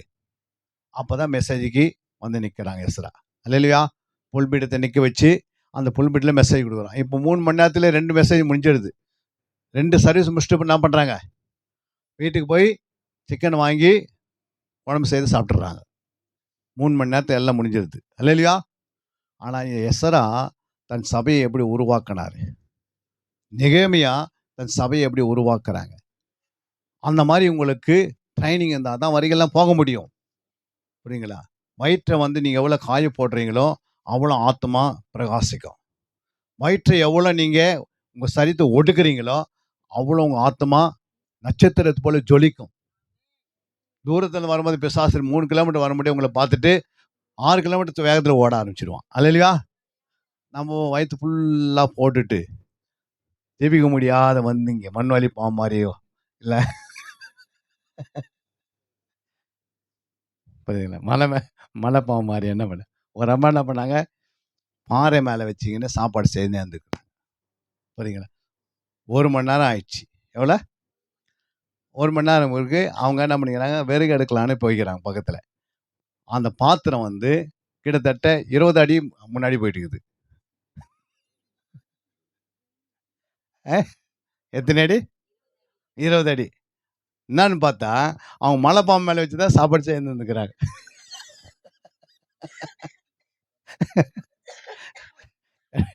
ஏன் அப்படின்னா 1 மணி நேரம் ஆனதுதான் மலை பாம்புடைய அந்த தோலுக்கே சூடாயிக்குது. அது வரைக்கும் அதுக்கு என்ன தெரியல. அது மாதிரி மலைப்பாம்பு மாதிரி நம்ம இருக்கக்கூடாதுன்றார் ஆண்டவர். அல்லேலூயா. இந்த வயிறை நீங்க வந்து அதாவது என்னன்னா, நீங்க உபவாசம் பண்ணி பண்ணி பண்ணி என்ன பண்ணணும்? இதை ஒடுக்கும் போது உங்க ஆத்மா பிரகாசிக்குது. நீங்க அந்த வசனம் கூட வாசித்து பாருங்க. நான் சும்மா சொல்ல. அந்த தானியேல் 12ஆம் அதிகாரம் 3ஆம் வசனத்தை 4ஆம் வசனத்தை கூட நீங்க வாசிக்கலாம். தானியேல் 12:4 வாசிங்க. வாசிங்க. 12:4 யார் எடுத்தது? ஆ ம் ம் ம் 12:3 அது 3ஆம் வசனம் வாசிங்க. ஞானவான்கள் ஆகாய மண்டலத்தில் பாருங்க, நம்மள எப்படி இருப்போம்? நீ உண்மையான கர்த்தருக்கு பயந்தா ஞானம் இருக்கும். நீ ஞானவானா மாறிட்டேன்னா நீ ஆகாய மண்டலத்தில் எப்படி இருப்ப? ஒளியை போல இருப்பாய், அநேகரை நீதிக்கு உட்படுத்துகிறவர்கள் நட்சத்திரங்களைப் போல என்றென்றைக்கும் பிரகாசிப்பார்கள். நம்ம எப்படி இருக்கணும்? என்றென்றைக்கு பிரகாசிக்கிற நட்சத்திரங்களைப் போல. அன்று ஆபிரகாமுக்கு ஆண்டவர் சொன்னாரு, உன் பிள்ளைகளை நான் என்ன பண்ணுவேன்? நட்சத்திரங்களைப் போல. நம்மளாம் நட்சத்திரங்களைப் போல இருக்கிறோமா இல்லையா? இன்னைக்கு எப்படி இருக்கிறோம்? நீங்க வசனத்துக்குள்ள வந்தா வந்துருவீங்க. இப்படிலாம் வசனம் வந்து உனக்கு இருந்தா தான் அந்த ஞாபகம் வசனத்து மேல, ஒரு நாள் நான் நட்சத்திரங்களைப் போல இருப்பேன். புரியுங்களா? தேவ தூதர்கள் நட்சத்திரங்களைப் போல இருக்கிறாங்க. தேவன் அதை காட்டிலும் நம்மள நட்சத்திரங்கள் போல, ஒளியைப் போல பிரகாசமா இருப்போம். புரியுங்களா? அது ரொம்ப தொலைவுலாம் கிடையாது. ஆண்டோடைய இந்த வருகை மிக சமயமா இருக்கிறது. நீங்க நினைக்கிற மாரி இன்னும் ஒரு 100 வருஷம் இருக்குது. இன்னும் ஒரு 400 வருஷம் இருக்குது. இன்னும் காலத்த ஓட்டிடலாம் நம்முடைய காலத்த அப்படிலாம் நீங்க நினைச்சிடக்கூடாது. ஆண்டுடைய வருகை மிக சமயமாயிடுச்சு. புரியுதுங்களா? இருக்கிற பணத்துக்கு இருக்கிறதெல்லாம் என்ன பண்ணுங்க? சர்ச்சை கொடுத்து சர்ச்சை கட்டுங்க. அல்லேலூயா! ஆண்டோடைய ராஜ்யத்தை கட்டுங்க. ஆண்டோடைய ராஜ்யத்தை கட்டி அதுக்காக என்ன பண்ணுங்க? இருக்கிற பிளாட் இருந்தா வித்துருங்க. வித்துட்டு என்ன பண்ணுங்க? தேவனுடைய ராஜ்யத்தை கட்டுங்க. புரியுங்களா? தேவனுடைய ராஜ்யத்தை கட்டுனீங்கன்னா, கர்த்தர் உங்களுடைய வீட்ட கட்டிடுவாரு. உங்க எல்லாத்தையும் அவரு கட்டுவாரு. எனக்காக நீ உன்னை வீட்டு பிளாட்டை வித்து வந்த. இப்ப நான் உனக்காக கொடுக்குறேன் அப்படின்னு. நீங்க எங்க உட்கார்ந்து இப்போ கட்டிடத்துல உட்கார்ந்து நம்ம துதிக்கணும். புரியுங்களா? சபை என்ன பண்ணுது? ஐயா என்ன பண்றாரு? வெளியிருந்து வருமா வராது. எங்கேருந்து வரும்? இவ்வளவு பிள்ளைங்க இருக்கிறீங்க. ஆளுக்கு ஒரு 1,00,000 போட்டா என்ன ஆகுது? 1,00,000 போட்டா முடியும். முடியுமா முடியாதா? நாளைக்கே முடிஞ்சிடும். அடுத்த வாரம் என்னத்தையும் பிரதிஷ்டை பண்ணிடலாம். முடியுமா முடியாதா? முடியும். ஏன்னா அந்த 1,00,000 நம்மளால முடியுமா முடியாதா? முடியும். நீ 1,00,000 ஆண்டவர் கொடுக்கும்போது உன்னை சும்மா விட்டுருவாரா? விடவே மாட்டாரு. நாங்க ஒரு மீட்டிங் நடத்துறோம். 2011ல ரூ. 2,50,000 அந்த மீட்டிங் நடத்தணும். யாரோ கொடுப்பாங்கன்னா நடத்தணும் நாங்க. ரூ. 55,000 மண்டபத்தை கட்டிட்டோம். ரூ. 55,000 சாப்பாடு கொடுத்துட்டோம். ரூ. 55,000 எல்லா பொருளுங்களும் வாங்கிட்டோம். அந்த மீட்டிங்கை எல்லாம் கட்டிட்டோம். மீட்டிங்கு 3 பகல் என்ன பண்ணோம்? 3 ரைட்டு ஜெபத்தை நடத்தணும். புரியுதுங்களா? ஃபர்ஸ்ட்டு விதைக்கிறோம். அப்புறம் தான் அறுக்க முடியும். நம்ம விதைக்காத என்ன பண்ண முடியாது? அறுக்க முடியாது. நீங்க எதை விதைக்கிறீங்களோ அதான் அறுப்பாய். அப்ப நீங்க விதைக்கணும். ஆண்டவரே, நான் என் சபையை என்ன பண்றோம்? நாங்கலாம் வந்து சபைக்கு கட்டணும், சபைக்கு இடம் வாங்கணும்னு சொல்லும்போது, நாங்க போய் என்ன பண்ணிட்டோம்? கம்பெனில எங்க கம்பெனில லோன் வாங்கி என்ன பண்ணிட்டோம்? கொடுத்துட்டோம். புரியுங்களா? அப்போ ரூ. 1,00,000 எவ்வளோ ஆகுது? ரூ. 1,00,000 2000த்துல எவ்வளோம்மா? 10,00,000 மாரி கணக்கு. அல்லேலூயா! குடுத்துட்டோம். இந்த பாஸ்டர் என்ன சொன்னாரு? "இது பாருங்க, நீங்க வந்து சும்மா குடுக்க தேவையில்ல. நீங்க கஷ்டப்பட்டு நீங்க சம்பாதிக்கிற காசு, நீங்க எனக்கு லோனா எடுத்து குடுங்க. அந்த லோன்ல நான் உனக்கு மாசம் மாசம் ரூ. 2,000 ஒரு ரூ. 1,000 என்ன பண்ணிடுறேன், உங்க பேங்க்ல போட்டுடுறேன்." அப்படின்னு அவங்களுக்கு அந்த பணத்துலேருந்து அதை சீக்கிரமா வாங்குறது. இன்னைக்கு அந்த இடம் வந்து எவ்வளோ ஆயிடுச்சு? எத்தனையோ கோடி கணக்கில் ஆயிடுச்சு. அல்லேலூயா! அதுமாரி சர்ச்சை கட்டுறதுக்கு தாராளமா ஜனங்க கொடுக்க ஆரம்பிச்சுட்டாங்க. புரியுங்களா? நீ கொடுத்து பாரு, கர்த்தர் உனக்கு கொடுப்பார். எதை கொடுக்குறாயோ அதை அறுப்பாய்ன்னு சொல்றாரு. நீ அமுக்கி குலுக்கி உனக்கு சரிந்து விழுகிறவை கொடுத்துருவாரு. ஏன்னா நீங்க வந்து நம்ம வந்து இன்னொருத்தரை நம்பி இருக்கக்கூடாது. நம்மிடத்தில் என்ன இருக்கிறது? புரியுங்களா? இவர் சொன்னாரு, நாளை நீங்க என்ன பண்ணுங்க? உன்னை நீங்கள் பரிசுத்தப்படுத்திங்க அப்படின்னு சொல்லிட்டு ஆண்டவர் என்ன பண்ணாரு? உங்ககிட்ட இருக்கிற நகையெல்லாம் கழட்டி கொடுங்கன்ட்டாரு. எல்லாம் கழட்டி குடுத்துட்டாங்க. குடுத்தாங்களா இல்லையா மோசேகிட்ட? குடுத்தாங்க. ஆனா புதுசா அவங்க கானாவுல அந்த இதுலேருந்து வரும்போது, எகிப்திலேருந்து உள்ள வெளியே வரும்போது, அவங்ககிட்ட ஒண்ணுமே கிடையாது. ஆனா வாரின்னு வந்தாங்க வெள்ளியும் பொண்ணும். வெளியே வரும்போது. வாரி வந்தாங்களா இல்லையா? எகிப்திலேருந்து அவங்க இஸ்ரவேலர்கள் விடுவிக்கப்படும்போது, எப்படி வந்தாங்கப்பா? வெள்ளியும் பொண்ணோட அவங்க யோசித்து பார்க்கல. எங்க எங்க இருக்கிறவங்கலாம் வாரி வாரி அவங்க கிட்ட குடுத்துட்டாங்க. நீங்க எடுத்துட்டு போங்க. அந்த மாரி ஒரு உணர்வின் ஆவி அவங்களுக்கு கிடைச்சது அன்னைக்கு. அல்லேலூயா! கர்த்தருக்காக நீ கொடுங்க. அந்த கர்த்தரே உங்களை ஆசீர்வதிப்பாரு. கர்த்தருடைய வசனத்தை தேடுங்க. அந்த வசனம் உன்னை விடுவிக்கும். கர்த்தருடைய சமூகத்தை உபவாசத்தோட வாங்க. நல்ல உபவாசம் ஜெபம் பண்ணுங்க. கொடுக்க முடியல என்னால அப்படின்னா, நீங்க ஒரு நாள் ஃபுல்லா உபவாசம் பண்ணி சபைக்காக ஜெபம் பண்ணி பாருங்க. அல்லேலூயா! என் தனிப்பட்ட வாழ்க்கையில 1 மணி நேரம், 4 மணி நேரம் நான் வந்து சபையில முழங்கால் படியிட்டு நான் ஜெபம் பண்ணுவேன். சர்ச்சை கட்டி ஆண்டவர் என்ன பண்ணுவாரு? அதை அவர் கட்டி கொடுப்பாரு. தேவனால கூடாத காரியம் ஒன்றுமே இல்லை. புரியுங்களா? நம்மையும் கட்டிக்கிறோம், நமக்கு தேவையும் கட்டிக்கிறோம். புரியுங்களா? நம்ம ஒரு ஆலயத்தை கட்டணும்னா அது எல்லாருடைய பங்கா இருக்கிறது. எல்லாருக்கும் அதுல உரிமை இருக்கிறது. அதை அதை அதை தாங்கக்கூடிய உரிமை கொடுக்கிறாரு. அதை கட்டி நிறைவேற்றக்கூடிய உரிமையை தருகிறாரு. அதை கட்டி நிறைவேறும் பிரதிஷ்டை பண்ணும்போது எவ்வளோ பெரிய சந்தோஷம் அது கொடுத்தவர்களுக்கு தான் அந்த சந்தோஷம் வரும். சும்மா அப்படியே வெளியே இருந்து சுற்றிட்டு போகிறவங்களாம் என்ன பண்ணாது, அந்த சந்தோஷம் பார்க்க முடியாது. புரியுங்களா? ஆலயத்தினுடைய மகிமை அந்நாள் அபிஷேகத்தை ஆண்டு ஊற்றுவார். இன்னைக்கும் ஊற்றுறதுக்கு ஆயத்தமாக இருக்கிறாரு. அப்போ இங்கே என்ன சொல்லப்படுது, ஒரு ஜாமம் வரைக்கும் என்ன பண்ணாங்க அவங்க, எழுந்து நின்று நம்ம எழுந்து நின்று வாசிக்கணும். உட்காந்தாவது ஒரு ஒரு 3 மணி நேரம் நம்ம என்ன பண்ணணும், வசனத்தை அதுக்கு நேரத்தை கொடுக்கணும், அதுக்கு டைமை கொடுக்கணும். புரியுங்களா?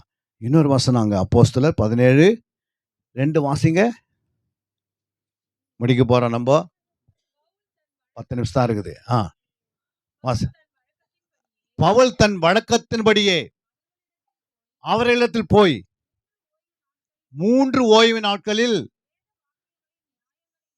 வேத வாக்கியங்களுடைய நியாயங்களை எடுத்து அவர்களுடனே சம்பாஷித்து கிறிஸ்து பாடுபடவும் மருத்துவருந்து எழுந்திருக்கவும் வேண்டியது என்று நான் உங்களுக்கு அறிவிக்கிற இந்த இயேசுவை இயேசு கிறிஸ்து என்றும் காண்பித்து கிறிஸ்தாங்கப்படுத்துகிறேன். போதும் போதும். அப்ப என்ன பண்றாரு, 3 ஓய்வு நாள் என்ன பண்றாங்க, 3 வாரம் என்ன பண்றாங்க அவங்க, இந்த வசனங்களை பழைய ஏற்பாடுலேருந்து எல்லாத்தையும் எடுத்து எடுத்து சொல்றாரு.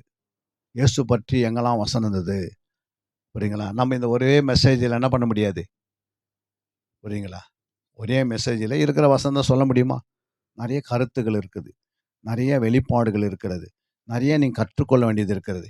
இதெல்லாம் நாங்கள் சொல்லணும்னா என்ன செய்யணும், 3 ஓய்வு நாள் நீங்கள் இல்லைன்னா கூட ஒரு ஓய்வு நாளாவது ஒரு நாள் ஃபுல்லாக உட்காந்து என்ன பண்ணணும், ஒரு 3 செக்ஷனை போட்டுக்கின்னு நல்லா நீங்கள் வளரணும்.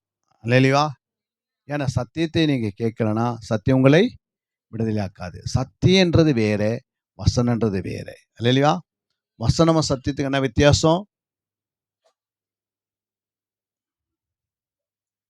வசனத்துக்கும் சத்தியத்துக்கு என்ன வித்தியாசம்? சத்தியம் என்பது உண்மை, வசனம் என்பது வார்த்தை. அப்போ பிசாசுக்கு வசனம் தெரியுமா இல்லை சத்தியம் தெரியுமா? ரெண்டுமே தெரியும். அடுத்தது சிலங்க வசனம் தெரியும். பிசாசுக்கு சத்தியம் தெரியுமா, வசனம் தெரியுமா? இது மாதிரி நம்ம பேசின்னு இருந்தா பிசாசுக்கு என்ன பண்ணுவான், நல்ல ஆட்கள் எனக்கு இங்கே வச்சிருக்கிறாரு அப்படின்னு சொல்லி நம்மளை ஏமாத்துவான். வேதத்தை அறியாத இந்த ஜனங்கள் ஆன்சர் தெரியல பாருங்க. வேதத்தை அறியாத இந்த ஜனங்கள் 7:49 வாசித்து பாருங்க. யோவான் 7:49. வேதத்தை அறியாத இந்த ஜனங்கள் யாரு?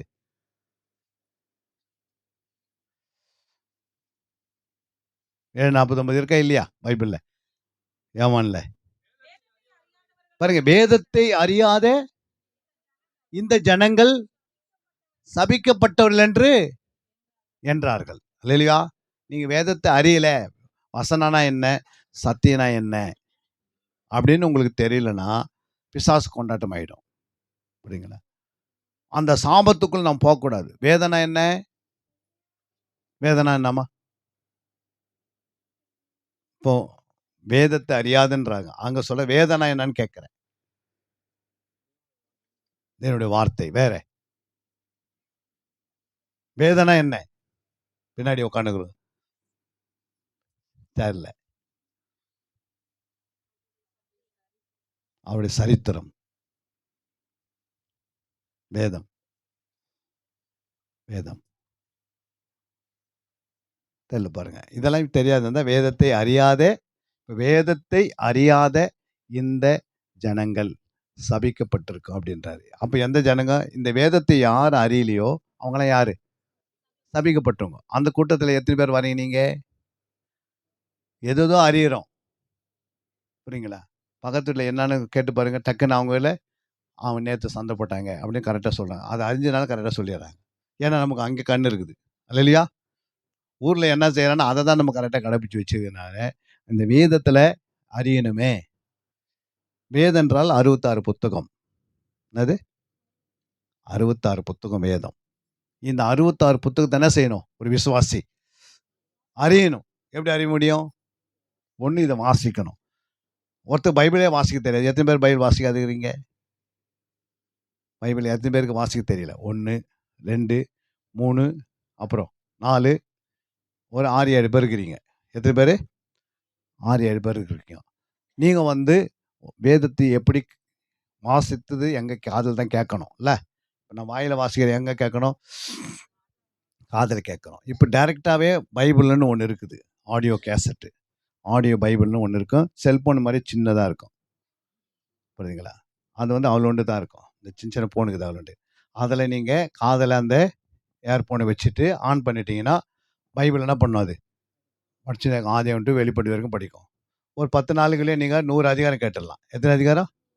100 அதிகாரம். எப்ப கேட்க முடியும்? நீ படுத்து உட்கார்ந்திருக்கும்போது கேட்கலாம், படுத்திருக்கும்போது கேட்கலாம், நடந்து போகும்போது கேட்கலாம், பஸ்ஸில போகும்போது கேட்கலாம், ட்ரெயின்ல போகும்போது கேட்கலாம். டெய்லி நீங்க 10 அதிகாரம் கேட்டுக்கினே இருக்கிறீங்க. புரியுது. அதில கேட்க கேட்க இந்த வசனம் இந்த இடத்துல வந்து இது இவர குறித்து பேசியது, அவர குறித்து பேசியது, அவர குறித்து பேசினா என்ன பண்றீங்க? இந்த அற்புதம் இங்க நடந்தது இப்படின்னு உங்களுக்கு தெரிய வந்துரும். அது வந்து விலை வந்து ரூ. 700. உங்க ஐயாகிட்ட சொல்லி ஒரு ஃபோன் நம்பர் தரேன். அவருக்கு நீங்க ஃபோன் போட்டீங்கன்னா, அவரு வீட்டுக்கு அனுப்பிச்சுடுவாரு. அத வாங்கி என்ன பண்ணுங்க? வீடு போதோ இல்லையோ பரலோகத்துக்கு. ஆனா யார் போவோம்? இந்த வசனம் கேட்கிறவங்க நிச்சயமா போவாங்க. அல்லேலூயா! அப்போ உங்களுடைய ஆத்துமாவை நிரப்புவதற்கு இந்த வசனத்த என்ன பண்ணணும்? கேட்கணும். படிக்க தெரியலனா என்ன பண்ணணும்? கேட்கணும். புரியுங்களா? இல்ல படிக்க தெரியல அப்படின்னா, எதுவுமே எனக்கு தெரியாதுன்னா, நீ என்ன பண்ணதில்ல பரலோகத்துக்கு ஆட்டோமேட்டிக்கா வந்துருவ. ஆனா படிக்க தெரியலன்றாங்க. ரூ. 1000 நோட்டு ஒரு 5000 குடுத்தா என்ன பண்றாங்க கரெக்ட்டா? எண்ணிர்றாங்க. அது எப்படி எண்ணுவாங்க? ஏன்னா அப்ப ஆண்டவர் கேட்பாரு. உனக்கு அந்த நோட்டு எண்ணத்துக்கு மட்டும் கரெக்ட்டா தெரிஞ்சதே. ஏன் என் வசனத்த நீ தெரியாது போயிட்ட? கேட்பார்ல ஆண்டவரு. அப்ப என்னம்மா நீ வந்த வழியே போயிடுன்றுவாரு. நீ எங்கேருந்து வந்தியோ திரும்பி போ உனக்குன்னு ஒரு இடம் ஆயத்தமா இருக்குதுன்றுவாரு. அதனால ஆண்டவர் யாரையுமே உலகத்துல மனுஷனையும் ஏமாத்திடலாம். ஆனா ஆண்டவர யாரையும் ஏமாத்த முடியாது. நீ எடுக்கிற முயற்சி தான். உன் ஆத்துமான்னு ஒண்ணு இருக்குது. அந்த ஆத்துமாவை நான் போஷிக்கணும். அப்படின்னு யாருக்கு அக்கறை இருக்குதோ அவங்க போஷிச்சுடுவாங்க. இப்ப சரீரம் இருக்குது. நம்ம என்ன பண்றோம் சரீரத்த? வீட்டுக்காரர் 2 மணிக்கு வராரு. பஸ் 12 மணிக்கு எடுக்குது. 2 ஹவர் நம்ம காத்துனுப்போமா? ஏன் காத்திருக்கிறதில்ல? இந்த சரீரத்த நம்ம நேசிக்கிறதுனால நம்ம சாப்பிட்டுர்றோம். புரியுங்களா? இல்ல மனைவி 4 ஹவர் பொறுத்து வரப்போறாங்க. அதனால நான் என்ன பண்ண போறேன்? 4 ஹவர் அவங்களுக்கு காத்திருப்பாங்க. மனைவி சாப்பிட்டுருவாங்க. புரியுதுங்களா? கணவன் சாப்பிட்டுருவாரு. பிள்ளைங்க அப்பா, அம்மா வரப்போறாங்க. அதனால நானு 5 மணி வரைக்கும் காத்திருப்பேன் அப்படின்னு சொல்லுவாங்களா? கரெக்ட்டா 1 மணிக்கு ஆனவருக்கு ஏன் சாப்பிட்டுர்றாங்கன்னா, அந்த சரீரம் அவங்களுக்கு முக்கியம். அந்த சரீரத்த நம்ம நேசிக்கிறதுனால தான், இந்த நேசத்துக்கு தான் எண்ணெய் போடுறோம். இந்த சரீரத்த நீ நேசிக்கல என்ன பண்ண மாட்ட? நேசிக்காதவங்க பார்த்துங்க. சரீரத்த நேசிக்கல தலைய நேசிக்கலன்னா என்ன பண்ண மாட்டாங்க? எண்ணெய் போட மாட்டாங்க, தலை வார மாட்டாங்க. நீங்க போய் பாருங்க, ரோட்ல சுத்துற எத்தனையோ பிச்சைக்காரர் பார்க்குறோம். அவங்க தலைய என்ன பண்றதில்ல? நேசிக்க மாட்டாங்க. புரியுங்களா? அவங்களுக்கு வெறும் வயிறு மட்டும் எனக்கு யாருனா குடுத்தா போதுன்னுவாங்க. தலை எப்படி போனாலும் பரவால்ல. சிலவங்க பாருங்க உடம்பவே நேசிக்க மாட்டாங்க. குளிக்காத அப்படியே சுத்தி நிப்பாங்க. சிலவங்க பார்த்தீங்கன்னா, ஆத்மா உள்ள சரீரம் முழு சரீரத்த நேசிக்க மாட்டாங்க. காவாலயே படுத்து நிப்பாங்க. எங்கனாலும் படுத்து உருண்டுவாங்க. புரியுங்களா? ஏன் அப்படின்னா, அந்த சரீரத்த அவங்க நேசிக்கல. நேசிக்கிறதுக்கு பாருங்க, இந்த தலைக்கு 2 ஹவர் குடுக்குறாங்க. அப்புறம் உடம்புக்கு 4 ஹவர் குடுக்குறாங்க. அப்புறம் புடவ கட்டுறதுக்கு அது ஒரு 3 மணி நேரம். அப்புறம் வேற என்ன இருக்கு? பவுடர் போடுறதுக்கு முகத்துக்கு எவ்வளோ? அதுக்கு ஒரு 1 மணி நேரம். 8 மணி நேரம் இதுக்கே குடுத்துடுறாங்க. ஒரு நாளைக்கு. அல்லேலூயா! ஏன் அப்டின்னா, அத நேசிக்கிறதுனால. மண்ணுக்கு போற சரீரத்துக்கு 8 மணி நேரம் நேசித்தா, நித்தியத்துக்கு போற ஆத்துமாக்கு எவ்வளோ நேரமா நேசிக்கணும்? நித்தியத்துக்கு ஆத்துமா வந்து சரீரம் நித்தியத்துக்கு போதா? சரீரம் நித்தியத்துக்கு போதா? இல்ல ஆத்துமா நித்தியத்துக்கு போதா? ஆத்துமா போது. ஆண்டவன் என்ன சொன்னான்? "உன் ஆத்துமா வாழுகிறது போல." அப்போ ஆத்துமாவை நீ வாழ வச்சன்னா, என்ன செய்யும்? எல்லாத்திலும் சுகமா இருப்பேன்றாரு. உன் ஆத்துமா நீ விட்டுட்டு வெறும் சரீரத்த மட்டும் பார்த்திருந்தா, இந்த ஆத்துமா மூலம் தான் வியாதி வருது. புரியுங்களா? வண்டி ஒண்ணு நிக்குதுன்னா ரோட்ல அதுக்கு என்ன காரணம்? ஸ்டேரிங்கா காரணம்? நீ உட்காந்துருக்கிற சீட்டு காரணமா? எதுவா காரணம்? டயரா காரணம்? அந்த இன்ஜின் தான் காரணம். இன்ஜின் மாரி தான் நம்முடைய ஆத்துமா. புரியுங்களா? எல்லாமே இருக்குது. பெட்ரோல் இருக்குது, எல்லாம் இருக்குது. ஆனா இன்ஜின் ஒண்ணு இல்லன்னா, வண்டி ஓடாது. ஆனா எல்லாமே இல்ல. வெறும் இன்ஜின் மட்டும் தான் ஓடுறோம். அல்லேலூயா! அப்ப இன்ஜின் தான் ஆத்துமா. அதான் சொல்றாரு ஆண்டவரா. "நீ உலகம் ஃபுல்லா நீ ஆதாயப்படுத்திக்கப்பா. ஆனா உன் ஆத்துமா மட்டும் என்ன பண்ணிடாத? நீ நஷ்டப்படுத்தாத." அப்படின்னா என்ன அர்த்தம்? அத விட்டுடாத, மறந்துடாத. நீ எல்லாத்துக்கும் நீ ஆகாரம் கொடுக்குற உண்மை, புரியுங்களா? ஆனா, இந்த ஆத்துமாவுக்கு நீங்க உணவு கொடுக்கலன்னா, அது ஆட்டோமேட்டிக் செத்துரும். செத்துப்போன ஆத்துமா எங்க போவாது? பரலோகம் போகாது. எப்போ ஆத்துமா செத்துருது? நீ பைபிள வாசிக்காத இருக்கிற, உபவாசம் இல்லாத இருக்கிற, நீ பைபிள் படிக்கும்போது அது ஏதோ ஏனோ தானோ படிச்சுன்னு இருந்தன்னா கூட அந்த ஆத்மா செத்துரும். புரியுங்களா? அதான் பாவத்துக்கு செத்து, நீதிக்கு பிழைக்கிறது தான் ஆத்துமா. புரியுங்களா? அப்ப இந்த பாவம் சாகணும். புரியுங்களா? நீ ஞானஸ்நானம் எடுக்கும்போது இந்த பாவத்தை நம்ம அடக்கம் பண்றோம் கிறிஸ்துவோட கூட. அப்புறம் நீ உயிர்த்தெழுந்தவர்னா அவர் உயிர்த்தெழுந்த மாதிரி இந்த ஆத்மா உயிரடையுது. மறுபடியும் உயிர்ந்த ஆத்மாவுக்கு உணவு கொடுக்கல அப்படின்னா மறுபடியும் செத்துரும். ஹாஸ்பிட்டலில் கொண்டு போய் ஒருத்தர் வியாதியா போனார். போகும்போது 108ல போனார். ஆனால் வரும்போது இப்போ காரில் வராரு. அதுக்கு என்ன காரணம்? போகும்போது 108ல போறாரு, வரும்போது காரில் வராரு. என்ன காரணம்? அவருக்கு மெடிசன் கொடுத்தாங்க. அங்கே ஆஃபீஸில் என்ன பண்ணாங்க? டாக்டர் கிட்ட போய் ட்ரீட்மெண்ட்லாம் பண்ணி என்ன ப்ராப்ளம் ஸ்கேன்லாம் பண்ணி என்ன பண்ணாங்க? கொஞ்சம் கொஞ்சமாக அவர் இப்போ நல்லா ஆயிட்டு மறுபடியும் எங்கே வந்துட்டாரு? வீட்டுக்கு வந்துட்டார். மறுபடியும் அவருக்கு அந்த சரீரத்துக்கு உணவு கொடுக்காத காய போட்டா மறுபடியும் 108ல போக வேண்டியதா இருக்கும். இல்ல? அதே போல தான் நீங்க ரட்சிக்கப்படுற அன்னைக்கு நீங்க 108ல தப்பிச்சிட்டீங்க. ஆத்மா தப்பிச்சிருச்சு. இப்போ நம்ம என்ன பண்ணோம்? இந்த ஆத்மா ஞானஸ்நானம் எடுத்ததுனால தப்பிச்சிட்டோம். உயிர் அடைஞ்சிட்டோம். இப்போ இந்த வசனத்துக்கு வசனம் வந்து ஆத்மா கொடுத்தா புஷ்டி ஆயிடுது. உள்ளான மனிதன் நாளுக்கு நாள் என்ன பண்றான்? புதிதாக்கினே என்ன பண்றோம்? பரிபூரணம் அடைந்து அவன் கிறிஸ்துவின் சாயல் அடைந்து மறுரூபம் அடையத்துக்கு ஆயத்தமாயிடுறான். அப்ப இந்த உள்ளுகிற ஆத்மாவுக்கு என்ன பண்ணுனீங்க? நீங்க தினந்தோறும் வசனத்தை போட்டீங்கன்னா அது உயிர் அடைஞ்சு பலப்பட்டு என்ன செய்யும்? ஸ்ட்ராங் ஆயிடுது. புரியுங்களா? அப்புறம் இந்த ஆத்மாவுக்கு பாவம் செய்யணும் கூட செய்யாது. ஏன்னா ஆத்மாவை தான் உன்னை வழிநடத்துது ஃபுல்லா. இன்னைக்கு நம்மளை ஏன் சரியா நடத்துதுன்னா ஆத்மாவை செத்து கிடக்குது, சரீரம் அவங்கள வழிநடத்தின்னு போயிடுது. இது பாருங்க, ஆத்மா செத்து போனவங்க தான் என்ன பண்றாங்க? ரோட்லலாம் என்ன பண்றாங்க? கல்ல மண்ணை தூக்கின்னு போயின்னுக்கிறாங்க. அதுக்கு என்ன காரணம்? அவங்க ஆத்மா செத்து கிடக்குது. அதனால தான். சரிங்களா? நமக்கு ஆத்மா உயிர் அடைஞ்சதுனால தான் நம்ம எங்க வந்திருக்கிறோம்? தேவனுடைய ஆலயத்துக்கு வந்திருக்கிறோம். செத்து போனவங்க எங்க போயிருக்கிறாங்க? ஆத்மா செத்து கிடக்குறவங்க சபைக்கு வர மாட்டாங்க. வருவாங்களா? வரமாட்டாங்க. அவங்களுக்கு 100 முறை கூப்பிட்டு பாருங்க. அவங்களுக்கு வேலை முக்கியம், கார் முக்கியம், பங்களா முக்கியம், உலகம் முக்கியம், கல்யாணம் முக்கியம், கச்சேரி முக்கியம், அப்புறம் ஸ்கூல் முக்கியம், எல்லாம் முக்கியம்னுவாங்க. ஆனால் ஆத்மா உயிரடைஞ்ச ஆத்மா கேளுக்கு பாருங்க, உபவாசம் முக்கியம்னுவாங்க, இரவு ஜெபம் முக்கியம்னுவாங்க, சபை முக்கியம்னுவாங்க, தேவனுடைய ராஜ்யம் முக்கியம்னுவாங்க. அல்லேலூயா! நம்ம எதுக்கு முக்கியம் கொடுக்குறோம்? ஆத்மாவுக்கு முக்கியம் கொடுத்தீங்கன்னா சரியா நல்லா இருக்கும். ஆத்மா விட்டுட்டு நீங்க சரீரத்துக்கு செய்திருந்தீங்கன்னா ஒரு நாள் ஆத்மா சேதம் அடைஞ்சிருது. சரிங்களா? அதான் 17, 11, 17 சொல்ற நீதிமொழிகள்ல, தயவுள்ள மனுஷன் தன் ஆத்மாவுக்கு நன்மை செய்து கொள்கிறான், கடூரமானவனோ தன் ஆத்மாவை அலைக்கழிக்கிறான். சீக்கிரம் சாகு, சீக்கிரம் சாகு, சீக்கிரம் சாகு அப்படின்ட்டு என்ன பண்றான்? அந்த ஆத்மாவை பைபிளை எடுக்க ஜெபம் பண்ணுன்னு ஆண்டவர் சொல்லுவாரு. அப்புறம் பார்த்துக்கிறேன். பைபிள் படிக்கலன்னு சொல்லுவாரு. நாளைக்கு பைபிள் படிக்கிறேன்.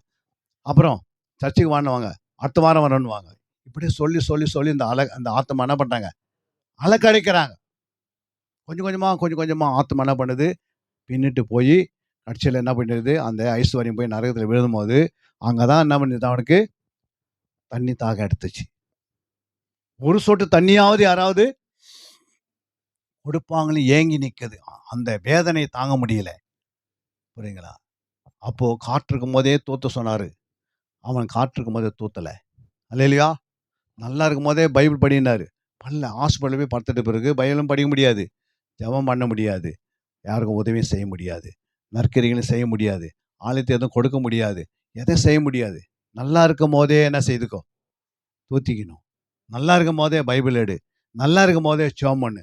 நல்லா இருக்கும் போதே நம்ம ஆளுங்க என்ன பண்றாங்க? ஏதாவது கஷ்டம் வந்தால் தான் பைபிளை தூக்குறாங்க. ஏதாவது கஷ்டம் கொரோனா மாதிரி எதனா ஆண்டவர் 2 வருஷம் கொடுத்தான்னு என்ன பண்ணுவாங்க? சொல்றமா இல்லையோ ஆனால் பைபிள் படிப்பாங்க. சொல்ற மாதிரி ஜெபம் பண்ணுவாங்க. ஏன் அப்படின்னா கொரோனா தொத்திக்குது. எப்போ எதனா ஆயிட போகுதுன்னு. இல்லையா?